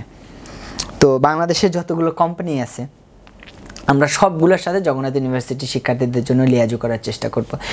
চিকিৎসা ক্ষেত্রে তাদের সাথে চুক্তি করা, কীভাবে টাকা কমানো যায়, বড় বড় কোম্পানিগুলোকে জগন্নাথের দিকে আকৃষ্ট করা, জগন্নাথে যাতে তারা ইনভেস্ট করে, জগন্নাথকে বাস কিনে দেয়, জগন্নাথকে এটা করে। তো কোম্পানিগুলোর টাকাটা আমি যদি ফান্ড হিসেবে নিয়ে আসতে পারি, এটা আমার সরকারের ফান্ডের পাশাপাশি এটা বড় একটা কাজ করবে। 3 নম্বর বিষয় হচ্ছে ইন্টারন্যাশনাল যে অর্গানাইজেশনগুলো আছে বা অ্যাম্বাসিগুলো আছে, কান্ট্রিগুলো আছে, অনেক কান্ট্রি আছে যারা কিন্তু আসলেই অনেক দরিদ্র দেশগুলোকে বা অনেক একটু পিছিয়ে পড়া দেশগুলোকে হেল্প করছে। আপনি জাইকার মতো প্রতিষ্ঠানের কথা যদি চিন্তা করেন, জাপানের অন্য অন্য দেশের অনেক প্রতিষ্ঠান আছে। বাংলাদেশে যে ইউনিভার্সিটিগুলো রিসার্চ কাজে যে হিট প্রজেক্টে যে টাকাটা পেয়েছে, এই টাকাটা কিন্তু গবেষণার ক্ষেত্রে বাংলাদেশের একটা খুব একটা মোড় পরিবর্তন করে দিচ্ছে। ইউনিভার্সিটিগুলো নতুন নতুন ল্যাব করতেছে, নতুন নতুন জায়গা করতেছে, এই টাকাগুলো কিন্তু সরকার দিচ্ছে না, এটা একটা প্রজেক্টের মাধ্যমে টাকা আসছে, কাজ করতেছে। তো আমার জায়গা থেকে যেহেতু আমাদের সুযোগ আছে, আমাদের ভাইরা বিভিন্ন জায়গায় আছে, তো আমরা আমাদের এই যে ইন্টারন্যাশনাল ফান্ড রেজ করার জন্য আমরা সর্বোচ্চ চেষ্টা করব। আমরা চেষ্টা করব শুধুমাত্র ভিসি ভবনের বারান্দায় যকসু ভিপি দাঁড়ায় থাকবে না। যকসু ভিপি এদিকে অস্ট্রেলিয়া থেকে এদিকে উত্তর আমেরিকা পর্যন্ত, এদিকে রাশিয়া থেকে একদম হচ্ছে বঙ্গোপসাগরের এদিকে যতগুলো কান্ট্রি আছে, প্রত্যেকটা পৃথিবীর উত্তর থেকে দক্ষিণ, পূর্ব থেকে পশ্চিম, প্রত্যেকটা দেশ, প্রত্যেকটা অ্যাম্বাসি, প্রত্যেকটা মাল্টিন্যাশনাল কোম্পানি, প্রত্যেকটা আর্থিক প্রতিষ্ঠানের কাছে আমরা আমাদের জায়গা থেকে সর্বোচ্চ রিস্ক করার চেষ্টা করবো ইনশাল্লাহ। এবং আমরা বিশ্বাস করি আমরা যদি 100টা জায়গায় নক করি, একটা দুইটা ব্যক্তি প্রতিষ্ঠান আমাদের দিকে অবশ্যই ফিরে তাকাবে। ডাকসুর ভাইরা অনেক কাজ করছে আলহামদুলিল্লাহ, আমাদের যে অন্য প্রতিনিধিরা কাজ করছে। আমরা জগন্নাথ বিশ্ববিদ্যালয় ছাত্র সংসদে যদি আমাদের শিক্ষার্থীরা বিজয় করে, আমরা তাদেরকে আশ্বস্ত করতে চাই, আমরা যেভাবে জানি কিভাবে ইউনিভার্সিটিগুলো চলে, কিভাবে আর্থিক প্রতিষ্ঠানগুলো চলে, কিভাবে জিওপলিটিক্সগুলো চলে, আমরা এটাও জানি কিভাবে অন্য জায়গার কাছ থেকে ফান্ড নিয়ে এসে স্বাচ্ছন্দ্যে কাজ করতে হয়। সুতরাং আমাদের একদম পূর্ব থেকে পশ্চিম, উত্তর থেকে দক্ষিণ আমাদের বিচরণ থাকবে এবং আমরা শিক্ষার্থীদের জন্য আমরা সব জায়গায় ফাইট করে আমরা তাদের জন্য একটা সুন্দর জগন্নাথ বিশ্ববিদ্যালয় প্রতিষ্ঠার জন্য কাজ করব। তাদের এই যে আবাসন জগন্নাথ বিশ্ববিদ্যালয় একটা বড় সংকট, এই জায়গায় কি আসলে শিবির কোনো ধরনের ফোকাস দিবে কিনা, কাজ করবে কিনা যদি শিবিরের প্যানেল জয়ী হয়? অবশ্যই আবাসন খাতে তো এইটা আমাদের একদম ফার্স্ট প্রায়োরিটি থাকবে। আমরা কেন এটাকে ফোকাস দেব না? আমাদের যে 2টা হল কাজ শুরু হয়েছে, আমাদের প্রথম টার্গেট থাকবে এই কাজটাকে কীভাবে 6-7 মাসের ভিতরে শেষ করানো যায়। এটা করতে পারলে আমাদের বড় একটা অংশ স্টুডেন্ট এখানে উঠে যেতে পারবে।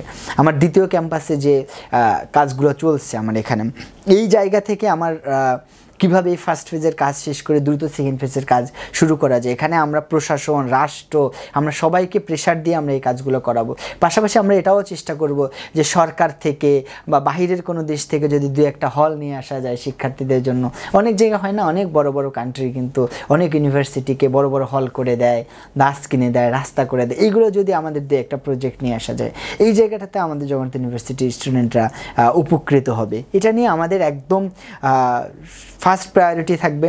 এখন একটা প্রশ্ন আসতে পারে যে আপনার যদি এত জায়গা জানা থাকে, এত কিছু আপনাদের লোকজন থাকে, তাহলে নির্বাচনের জন্য কেন অপেক্ষা করছেন, এখন কেন কাজ করছেন না? এই প্রশ্নটা আসে অনেকের জায়গা থেকে। একটা বিষয় না, আমরা এখন কাজ করছি, আমরা বড় বড় প্রজেক্টগুলো করছি না, এই টাকাগুলো আমরা কই পাচ্ছি?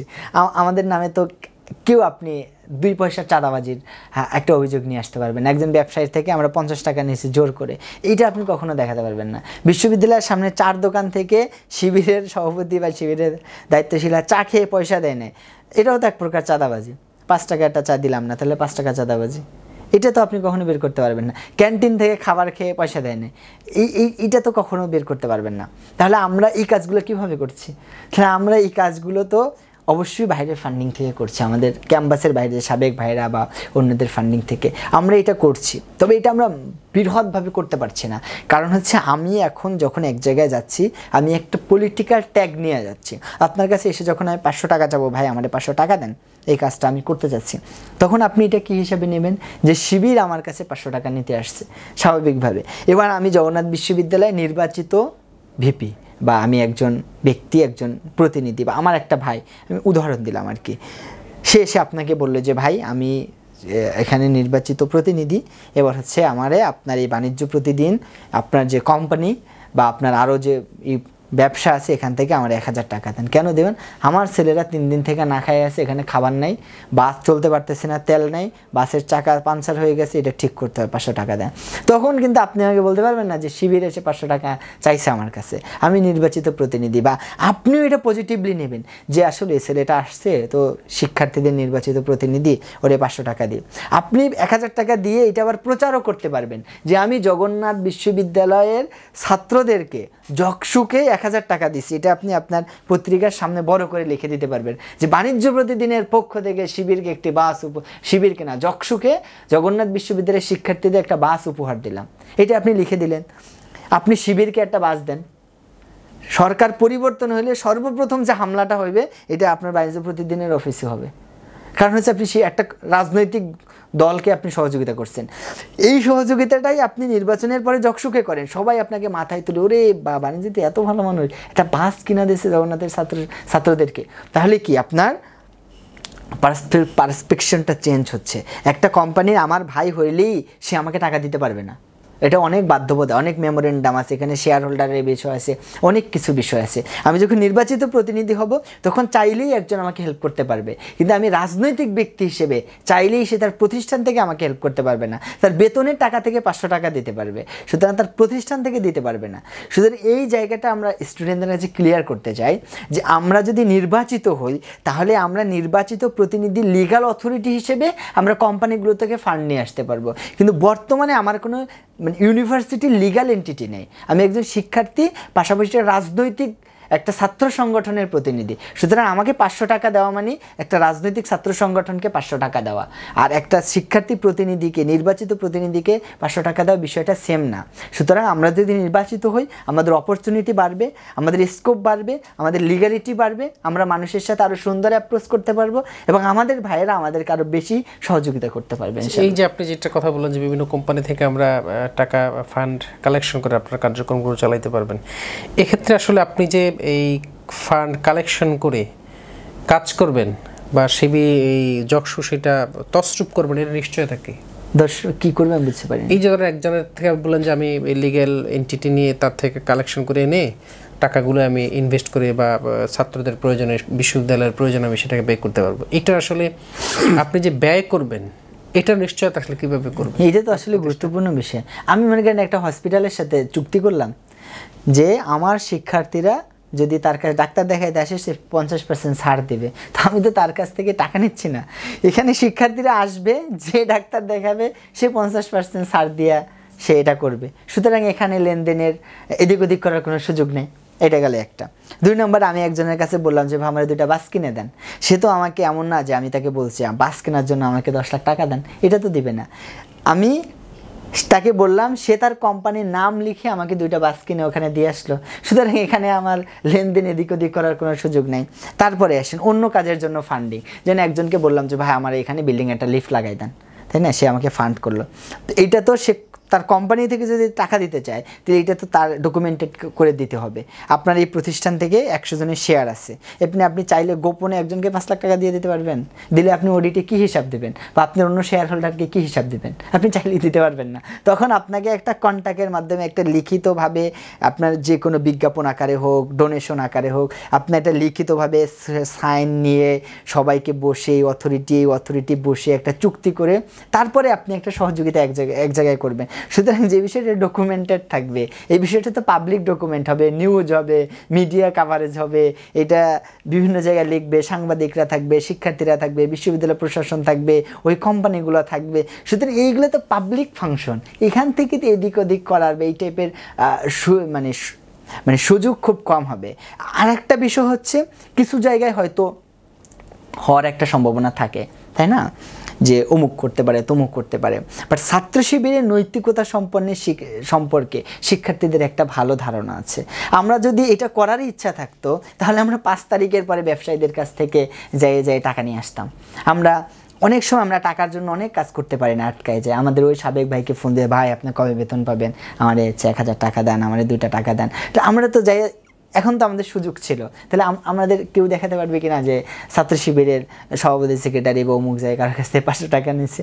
সুতরাং আমাদের নৈতিকতার উপরে আমরা বিশ্বাস করি, আমরা সবসময় আল্লাহকে ভয় করে চলি। এই ছাত্র সংসদ নির্বাচন আমাদের মুখ্য বিষয় নয়। আমি ছাত্র সংসদ নির্বাচনে জয়ী হলাম, আমার ফুল প্যানেল জয়ী হলো, জয়ী হওয়ার পরে আমি প্রচুর একদম মনে করেন বাংলাদেশের টপ র্যাঙ্কিংয়ে চলে গেলাম, একজন আমার ভাই চলে গেল, বোঝার পরে আমি মারা গেলাম, মারা যাওয়ার পরে আমি জাহান্নামে গেলাম। তো আমার ইসলামী আন্দোলন করে আর এই যক্ষু নির্বাচন করে আমার জীবনের লাভটা কি?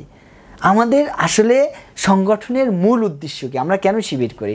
এই পড়াশোনার ক্ষতি হচ্ছে, সারাদিন প্রেশার নিতে হচ্ছে, সকাল থেকে রাত পর্যন্ত আমাকে ছুটে বেড়াইতে হচ্ছে ময়দানে। আমার আসলে আলটিমেট টার্গেট কি? শিবির তো আমাকে জীবনে 2টা পয়সা দেয় না, সিরিয়াসলি কেউ টাকা দেয় না। আমি আজকে শিবিরের সভাপতি থেকে বিদায় নেব, আগামীকালকে আমি যে একটা জুতা ছিঁড়ে গেলে আমি যে জুতাটা কিনবো এই টাকাটা আমার কাছে থাকবে না, এবং সাবেক সভাপতি ভাইদের কাছে কারো থাকে না। আমি যে কোন বাসায় উঠবো এটা আমার কোনো নিশ্চয়তা নেই যে আমি কই থাকবো। আমার তো শিবিরের বাসাতে আমি যে মনে করেন একটা যে বাসাতে থাকবো একটা জায়গায়, একটা মেস ভাড়া করে, যে মেসের অ্যাডভান্সটা দেবে এই টাকা তো আমার কাছে নেই। আমি যে এখান থেকে বের হওয়ার পরে আমার মা যদি ফোন দিয়ে বলে বাবা শরীরটা খারাপ 500 টাকা দিয়ে ওষুধ কিনবো, এই টাকাটা তো আসলে আমার কাছে নাই, আমার কোনো দায়িত্বশীলের কাছে থাকে না। আমি এত স্যাক্রিফাইস করে আমার জীবনের সবথেকে গুরুত্বপূর্ণ সময়টা আমি শিবিরকে কেন দিচ্ছি? এটা তো আমার জীবনের সবথেকে গুরুত্বপূর্ণ সময়। অবশ্যই আমার এখন কেরিয়ার করার সময়, আমার এখন নিজেকে কিছু একটা করার সময়, আমার জীবনের টার্নিং পয়েন্টে আমি শিবিরকে দিচ্ছি। আমার জীবনের সর্বোচ্চ সময়টাকে সর্বোচ্চ স্যাক্রিফাইস করে আমি শিবিরকে দিচ্ছি। কেন দিচ্ছি? What is my output? কী আউটপুট? আমি কি ভবিষ্যতে রাজনীতি করার জন্য? জামাত কি আমাকে বড় একটা পদ দিয়ে দেবে এই জন্য আমি যাচ্ছি? বিষয়টা তেমন না। আমি এমপি নির্বাচন করার জন্য এটা করতেছি। আমাদের তো অনেক ভাইরা রাজনীতিই করে না, রাজনীতি করার ওভাবে ইচ্ছাও থাকে না। তাহলে আমরা কেন করছি শিবিরে? এই সময়টা কেন দিচ্ছি? আমাদের একটাই টার্গেট, আমাদের লক্ষ্য উদ্দেশ্য আল্লাহ প্রদত্ত রাসূলুল্লাহ সাল্লাল্লাহু আলাইহি ওয়াসাল্লাম প্রদর্শিত জীবন বিধান অনুযায়ী মানুষের সার্বিক বিন্যাস, জীবনের পুনর্বিন্যাস সাধন করে আল্লাহ তাআলার সন্তুষ্টি অর্জন করা। আমার এই কাজের মাধ্যমে যদি আমি আল্লাহকে সন্তুষ্ট করতে পারি, আমার এই কাজের মাধ্যমে আমার জীবনের আমরা যে কত পাপ করি এর মাধ্যমে যদি আমার এই কোনো একটা কাজের ওসিলা করে আল্লাহ তাআলা যদি কিয়ামতের দিন আমাকে বলে ফাদখুলি ফি ইবাদি ওয়াদখুলি জান্নাতি, এটাই আমার জীবনের সফলতা। এর বাইরে আমার কোনো সফলতা নেই। আপনি কই মতিউর রহমান মল্লিক ভাইয়ের এই একটা গান যদি আপনি স্মরণ করেন, একজন মুজাহিদ কখনো বসে থাকে না, অর্থবিত্ত নাই থাকলেও সাজানো সম্ভার, তারপরেও সে দিনের পথে ছুটে চলে। এই গানটা যখন মতিউর রহমান মল্লিক ভাই লিখে তখন আমাদের কাছে ইতিহাসটা জানা চোখের পানি চলে আসে। সে বাগেরহাটে ছিল, সে সাইকেল চালিয়ে প্রায় 50-60 কিলোমিটার দূরে একটা থানায় দাওয়াতি কাজ করতে গেছে। আসার পথে তার সাইকেলের টিউবটা লিক হয়ে যায়। তখন ভাইয়ের পকেটে মাত্র 2 টাকা। ভাই সকাল থেকে সন্ধ্যা হয়ে গেছে, কিচ্ছু খায় নাই, সারাদিন না খাওয়া, সাইকেল আর চলছে না, সাইকেলের লিক হয়ে গেছে টায়ার। তখন 2 টাকা দিয়ে যদি সে লিক ঠিক করে তাহলে সে খাবার খেতে পারতেছে না। আবার যদি এটা রুটি কিনে খায় তখন 2 টাকায় রুটি পাওয়া যেত, খাবার পাওয়া যেত, তাহলে সে সাইকেল ঠিক করতে পারছে না। ওই সময় সে কান্না করে দিছে বসে বসে রাস্তার পাশে, এবং সেই কবি এই গানটা তৈরি করছে যে কালোজয়ী যে গান, ইতিহাস বিখ্যাত যে গান, একজন মুজাহিদ কখনো বসে থাকে না, অর্থ সম্পদ নাই থাকলো সাজানো সম্ভার। তা আমাদের জীবনের আলটিমেট টার্গেট হচ্ছে আল্লাহর সন্তুষ্টি অর্জন করা। সুতরাং 2-1 কোটি টাকা, কিছু রাজনৈতিক মোহ, কিছু নিজের পদবি, এগুলো আমাদেরকে কখনো লালায়িত করে না, কখনোই লালায়িত করে না। আমরা যখন ছাত্র শিবিরের সাথী হই, আমরা যখন কর্মী হই, তখনই আমাদেরকে শেখানো হয় যুজিলা লিল্লাহি হুব্বুশ শাহওয়াতি মিনান নিসা ওয়াল বানিনা ওয়াল কানাতিরিল মুকান্তারাতি মিনাল যাহাবি ওয়াল ফিদ্দাতি ওয়াল খাইলিল মুসাওয়ামাতি ওয়াল আনাম। যে আল্লাহ তাআলা আমাদের জন্য নারী, টাকা, পয়সা এগুলো আমাদেরকে জন্য সুশোভিত করে রেখেছে। এগুলো আমাদেরকে মোহবিষ্ট করবে, আকৃষ্ট করবে। আমি যাতে এই নিকৃষ্টতার জায়গা থেকে নিজেকে রবের দিকে নিয়ে যেতে পারি, নিজেকে যাতে উৎসর্গ করতে পারি, এই শিক্ষাটা দিয়ে আমি শিবিরের সদস্যপদ নিয়েছি।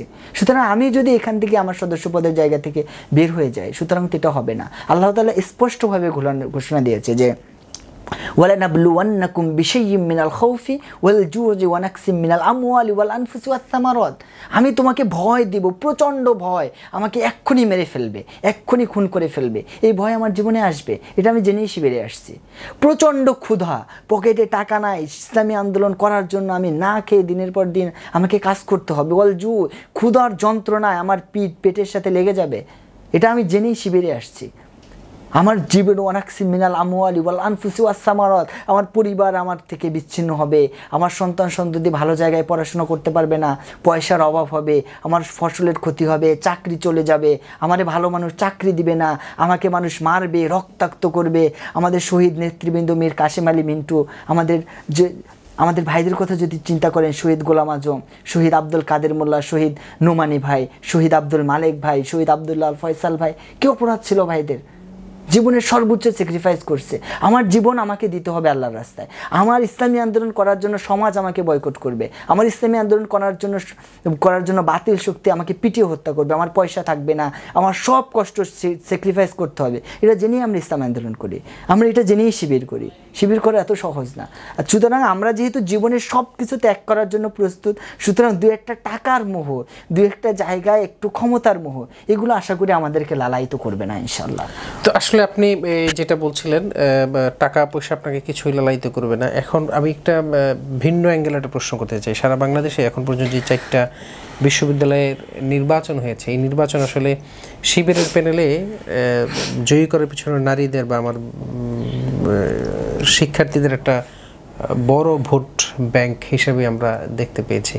জগন্নাথ বিশ্ববিদ্যালয় আসলে আপনি কি মনে করেন যে জগন্নাথ বিশ্ববিদ্যালয় শিবিরের এটা হবে? এটা একদিক হলো যে শিবিরের প্রতি নারীদের এত টান কেন? দেখেন, নারীদের টান বিষয়টা আসলে এমন না। বর্তমান সময় আমাদের বোনরা অনেক ম্যাচিওর, অনেক তারা বুদ্ধিসম্পন্ন, তারা আর ইউনিভার্সিটিতে যে বোনেরা পড়ে তারা হচ্ছে বাংলাদেশের সব থেকে সচেতন নাগরিক, এটা স্বীকার করতে হবে। তারা অন্যদের তুলনায় মেধাবী, এটা স্বীকার করতে হবে। তাদের জায়গা থেকে আমার তো বোন আছে, তাই না? আমার বোন আছে, আমার মা আছে, আপনার মেয়ে আছে, বোন আছে। আমার বোন কি চিন্তা করে যখন রাস্তায় যায়? আমি কি চিন্তা করি আমার বোনের ব্যাপারে, যে আমার বোনটা ক্যাম্পাস কলেজে গেছে, ইউনিভার্সিটি ঢুকছে। আমি বাসায় বসে চিন্তা করি আমার বোনটা ইউনিভার্সিটি ঢুকবে, কোনো একটা ছেলে এসে আমার বোনকে বিরক্ত করবে না। আমার বোনটা ক্লাসে যাবে, বের হবে, কোনো একটা সিনিয়র ভাই তার ইনবক্সে নক দিয়ে তাকে খারাপ প্রস্তাব দিবে না। আমার বোনটা কখনো কারো দ্বারা তো হানির শিকার হবে না। আমার বোনটা কারোর দ্বারা এমন কোনো সিচুয়েশনের সম্মুখীন হবে না যেটা আমরা কখনো প্রত্যাশা করি না। তো আমাদের বোনেরা তো এটা দেখে আসছে। আপনি যদি ছাত্রদলের সেই বিএনপি যখন ক্ষমতায় ছিল, এখন তো বিএনপি ক্ষমতায় নেই, যে ঢাকা বিশ্ববিদ্যালয়ের হলের ভিতরে ঢুকে আমাদের বোনদেরকে নির্যাতন করা হয়েছে, বোনদেরকে ধর্ষণ করা হয়েছে। কিছুদিন আগে যুবদলের লোকজন কী করেছে? স্বামীকে বেঁধে রেখে স্ত্রীকে ধর্ষণ করেছে, মেয়েকে বিয়ে দিবে না, যার কারণে যুবদলের লোক বাবাকে পিটিয়ে মেরে ফেলছে, প্রবাসীর স্ত্রীকে গিয়ে ধর্ষণ করতেছে। আমাদের বোনদের নিরাপত্তার জায়গায় কি করতেছে তারা? অন্যরা কি করতেছে? ছাত্রলীগ কি করছে আমাদের বোনদের জন্য? দেখেন, বোনদেরকে পিটিয়ে রক্তাক্ত করছে। জাহাঙ্গীরনগর ইউনিভার্সিটির বামেরা ছাত্রলীগ কি করেছে? আমাদের শতাধিক বোনকে ধর্ষণ করেছে তারা। এটার জন্য তারা লজ্জিত পর্যন্ত হয় নাই, অনুশোচনা বোধটুকু পর্যন্ত তাদের নেই। এই জায়গা থেকে আমাদের বোনরা তো এটা দেখছে যে তারা কি করছে। আমাদের একটা ভাই কি করে, হাতে মাইক নিয়ে বিশাল এক লম্বা লেকচার দিলাম যে আমরা এটা করতে চাই, এটা করতে চাই, এইটা শুনেই যে একটা বোন আমাদেরকে ভোট দিয়ে দেয়, বিষয়টা এমন না। একটা বোন যখন ফার্স্ট ইয়ারে ভর্তি হয়, তখন সে সর্বপ্রথম ইনবক্সে যাদের থেকে সে বিভিন্ন চ্যালেঞ্জ ফেস করে, বিভিন্ন ভাইদের থেকে, সেটা দেখে সে কোন কোয়ালিটির ভাই। ছাত্র শিবিরের একটা ভাই কখনো তাকে বিরক্ত করছে কিনা। একটা বোন ফার্স্ট ইয়ার থেকে মাস্টার্স পর্যন্ত যে পড়ে, তার 5 বছর তার সাথে 20 জন বা 30 জন 40 জন ছেলে পড়াশোনা করে একই ব্যাচে। সুতরাং একসাথে পড়ার কারণে এই 5 বছরে সে ওই ছেলেগুলোর মোটামুটি অনেক বিষয় তার সামনে ক্লিয়ার হয়ে যায়। সেটা দেখে এই 50 জনের ভিতরে 5টা ছেলে শিবির করে আর 10টা ছেলে অন্যান্য রাজনৈতিক দল করে। তো ওই 5টা ছেলে তার সাথে এই 5 বছর কী আচরণ করেছে আর অন্যরা তার সাথে কী আচরণ করেছে, এইটা তো তার কাছে আইডেন্টিফাই করতে খুব সময় লাগে না, এটা সে প্রথমেই বুঝে যায়। কলেজে যখন সে পড়ে সে দেখে যে একটা ছেলে শিবির করে, সে রাস্তা থেকে যখন একটা মেয়ে হেঁটে যায় তখন ওই শিবির করা ছেলেটা তার সাথে কি অ্যাপ্রোচ করে বা অন্যরা তার সাথে কি অ্যাপ্রোচ করে, এটা তো সে দেখে দেখে বড় হচ্ছে। সে তার বোনদের কাছে শুনছে, সে তার যে সিনিয়র বোনরা যে ছাত্র শিবিরের ছেলে এটা করছে এটা করছে। সুতরাং আমরা মনে করি রাসূলুল্লাহ সাল্লাল্লাহু আলাইহি ওয়াসাল্লাম আমাদেরকে যে শিক্ষা দিয়েছেন যে তোমার মা সব থেকে সম্মানী, তারপরে তোমার মা, তারপরে তোমার মা, তারপরে তোমার বাবা। আমাদের শহীদ আল্লামা দেলোয়ার হোসেন সাইদ রহমতুল্লাহ আলাইহি একটা কথা বলতো যে ছেলেরা যখন হেঁটে যায় তখন তাদের পায়ের নিচে জুতা স্যান্ডেল থাকে, যেটা নোংরা জিনিস হিসেবে আমরা সবসময় কাউন্ট করি। আর মেয়েরা যখন হেঁটে যায় রাসূল সাল্লাল্লাহু আলাইহি ওয়াসাল্লাম বলছে যে আল জান্নাতু তাহতা আকদামিল উম্মাহাত, তোমাদের মায়েদের পায়ের নিচে তোমাদের জান্নাত। তা আমাদের বোনরা যখন হেঁটে যায় তারা তো আমাদের মায়ের জাতি। আল্লাহ তাআলা রাসূল সাল্লাল্লাহু আলাইহি ওয়াসাল্লাম বলছে তার পায়ের নিচে আল্লাহ তাআলা জান্নাত রেখেছেন, আর আমাদের পায়ের নিচে আল্লাহ তাআলা স্যান্ডেল রেখেছেন। সুতরাং আল্লাহ তাআলা তাদেরকে সম্মান দিয়েছেন, রাসূল সাল্লাল্লাহু আলাইহি ওয়াসাল্লাম তাদেরকে 3 গুণ উপরে সম্মান দিয়েছেন। আমরা সবসময় চেষ্টা করি আমাদের বোনদেরকে, তারা আমাদের ভোট দিক বা না দিক, আমরা তাদেরকে এই শেখানো পথে সর্বোচ্চ সম্মান করতে, এবং তারাও তো এটা বাস্তবে দেখছে, তারা তার বাড়িতে দেখছে, তার আশেপাশে দেখছে। সুতরাং আমরা মনে করছি যে আমরা আমাদের বোনদের নিরাপত্তার ক্ষেত্রে অগ্রগামী, এবং আমরা আমাদের সর্বোচ্চ দিয়ে আমাদের বোনদের নিরাপত্তার জন্য কাজ করি। আমাদের বোনরা আমাদের চরিত্র সম্পর্কে জানে, আমাদের ব্যক্তিত্ব সম্পর্কে জানে, আমরা যে কি এটা আমাদের বোনরা খুব ভালোভাবে জানে, যার কারণে আমাদের বোনরা আমাদেরকে ভোট দেয় এবং তারা মনে করে যে ছাত্র শিবির যদি নির্বাচিত হয় তাহলে ক্যাম্পাসে তারা অবশ্যই নিরাপত্তা ফিল করবে। এবং আমরাও নির্বাচিত হয়ে বা নির্বাচনের আগে আমরা আমাদের সর্বোচ্চ দিয়ে চেষ্টা করি আমাদের বোনদের নিরাপত্তা নিশ্চিত করার। কিছুদিন আগে জগন্নাথ ইউনিভার্সিটিতে 5 তারিখের পরে পরে একটা ঘটনা ঘটছে, আপনারা এটা দেখছেন হয়তো মিডিয়াতে, আমাদের কাছে এখনও এগুলো আছে, যে একটা বোনের উপরে জাস্ট শহীদ মিনারে জুতা নিয়ে ওঠা না ওঠা নিয়ে ছাত্রদলের ভাইরা মেয়েদের উপরে আক্রমণ করে দিচ্ছে, ছেলেদেরকে পিটিয়ে মেরে রক্তাক্ত করে ফেলছে ক্যাম্পাসের ভিতরে। তার কোনো রাজনীতি তো ওই বোনটা সে এখন ভোট দিবে না? অবশ্যই ভোট দিবে। সে এখন 3rd ইয়ার 4th ইয়ারে পড়ে।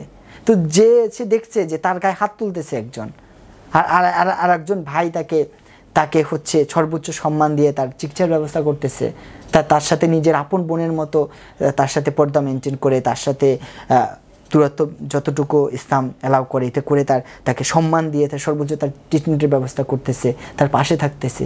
তো এখানে তার কিন্তু লেকচার দেওয়ার কিছু নেই। আপনি তাকে 100 ঘন্টার একটা বয়ান শোনাবেন আর তার ওই 20 মিনিটের স্মৃতি তার মনে পড়বে যে ওই দিন আমার সাথে কী হয়েছিল।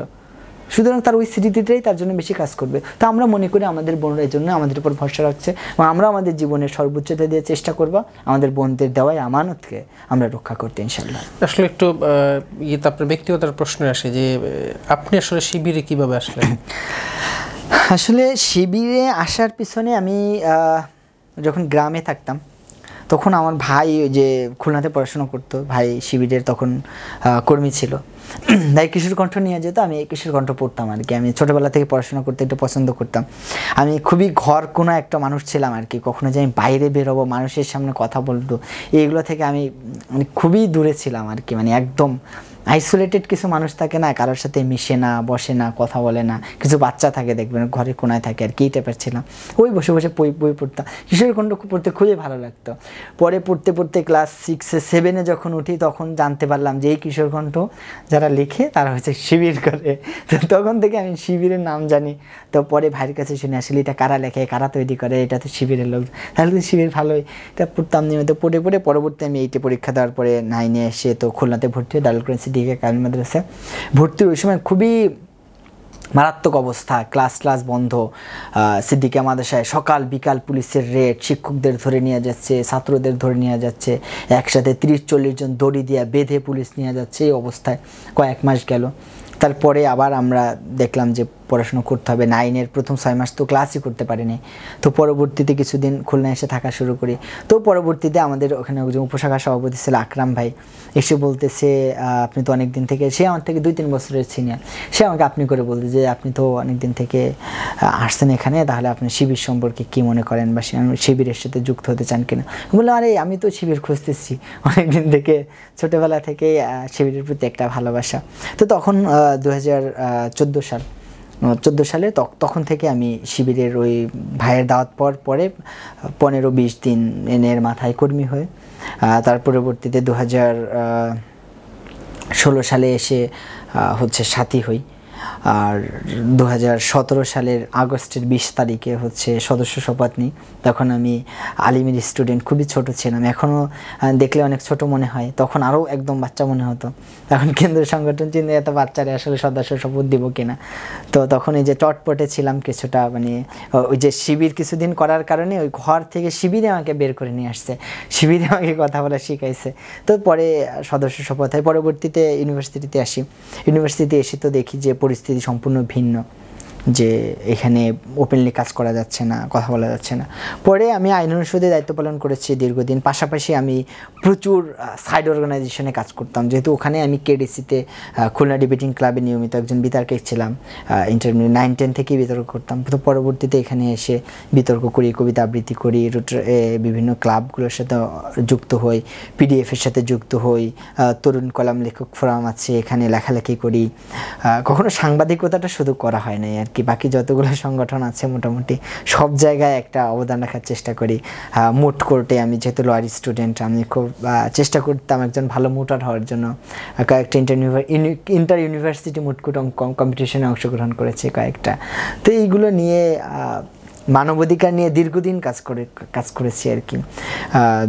এই HRSC হিউম্যান রাইটস সাপোর্ট সোসাইটির অধীনে 2 বছর ওখানে নিয়মিত কাজ করেছি। তারপরে আরও কয়েকটা মানবাধিকার অর্গানাইজেশন, তাদের অধীনে কাজ করেছি। মানবাধিকারের অধীনে প্রায় 10 দিন ব্যাপী আবাসিক ট্রেনিং নিয়েছি, যে ঢাকার বাইরে গিয়ে 10 দিন হচ্ছে মানবাধিকার উপরে কাজ করার। এই কাজগুলো করেছি। পরবর্তীতে 5 তারিখের পরে পরিস্থিতি চেঞ্জ হয়ে যায়। তো পরবর্তীতে এই কাজগুলো আর করার সুযোগ হচ্ছে না এখন, শিবিরের দায়িত্ব পালন করার কারণে। আপাতত পড়াশোনা আর শিবিরের দায়িত্ব এটুকুই। আপনার গুরুত্বপূর্ণ সময় থেকে আমাদেরকে এতক্ষণ সময় দেওয়ার জন্য আপনার ধন্যবাদ জানাচ্ছি। আপনাকেও ধন্যবাদ জানাচ্ছি আপনাদের স্টুডিওতে আমাদেরকে, বিশেষ করে আমাকে আহ্বান জানানোর জন্য। বাংলাদেশ ইসলামী ছাত্র শিবির জগন্নাথ বিশ্ববিদ্যালয় শাখার পক্ষ থেকে আপনাদের বাণিজ্য প্রতিনিধিকে ধন্যবাদ। সুপ্রিয় দর্শক, আমরা তখন শুনছিলাম বাণিজ্য প্রতিদিনের বিশেষ আয়োজন বাণিজ্য সংলাপ। আজকের আমাদের আলোচনার বিষয় ছিল জগন্নাথ বিশ্ববিদ্যালয়ের দীর্ঘদিনের যেই বিশ্ববিদ্যালয়ের ইতিহাসে প্রথম নির্বাচন এবং কলেজ থাকা অবস্থায় 34 বছর পরে যে নির্বাচন হয়, সেই নির্বাচন আসলে শিবির প্যানেল যদি বিজয়ী হয় তা আসলে কী করতে চায় এবং বর্তমানে শিবির কী ধরনের কার্যক্রম জগন্নাথ বিশ্ববিদ্যালয়ে করছেন, সার্বিক বিষয়গুলো নিয়ে তখন আমাদেরকে শোনার জন্য আপনাদের সবাইকে ধন্যবাদ জানিয়ে আজকের মতো এখানে বিদায় নিচ্ছি। আগামীতে অন্য কোনো অতিথি নিয়ে আবার আপনাদের সামনে হাজির হব। সেই পর্যন্ত ভালো থাকবেন, সুস্থ থাকবেন। আল্লাহ হাফেজ।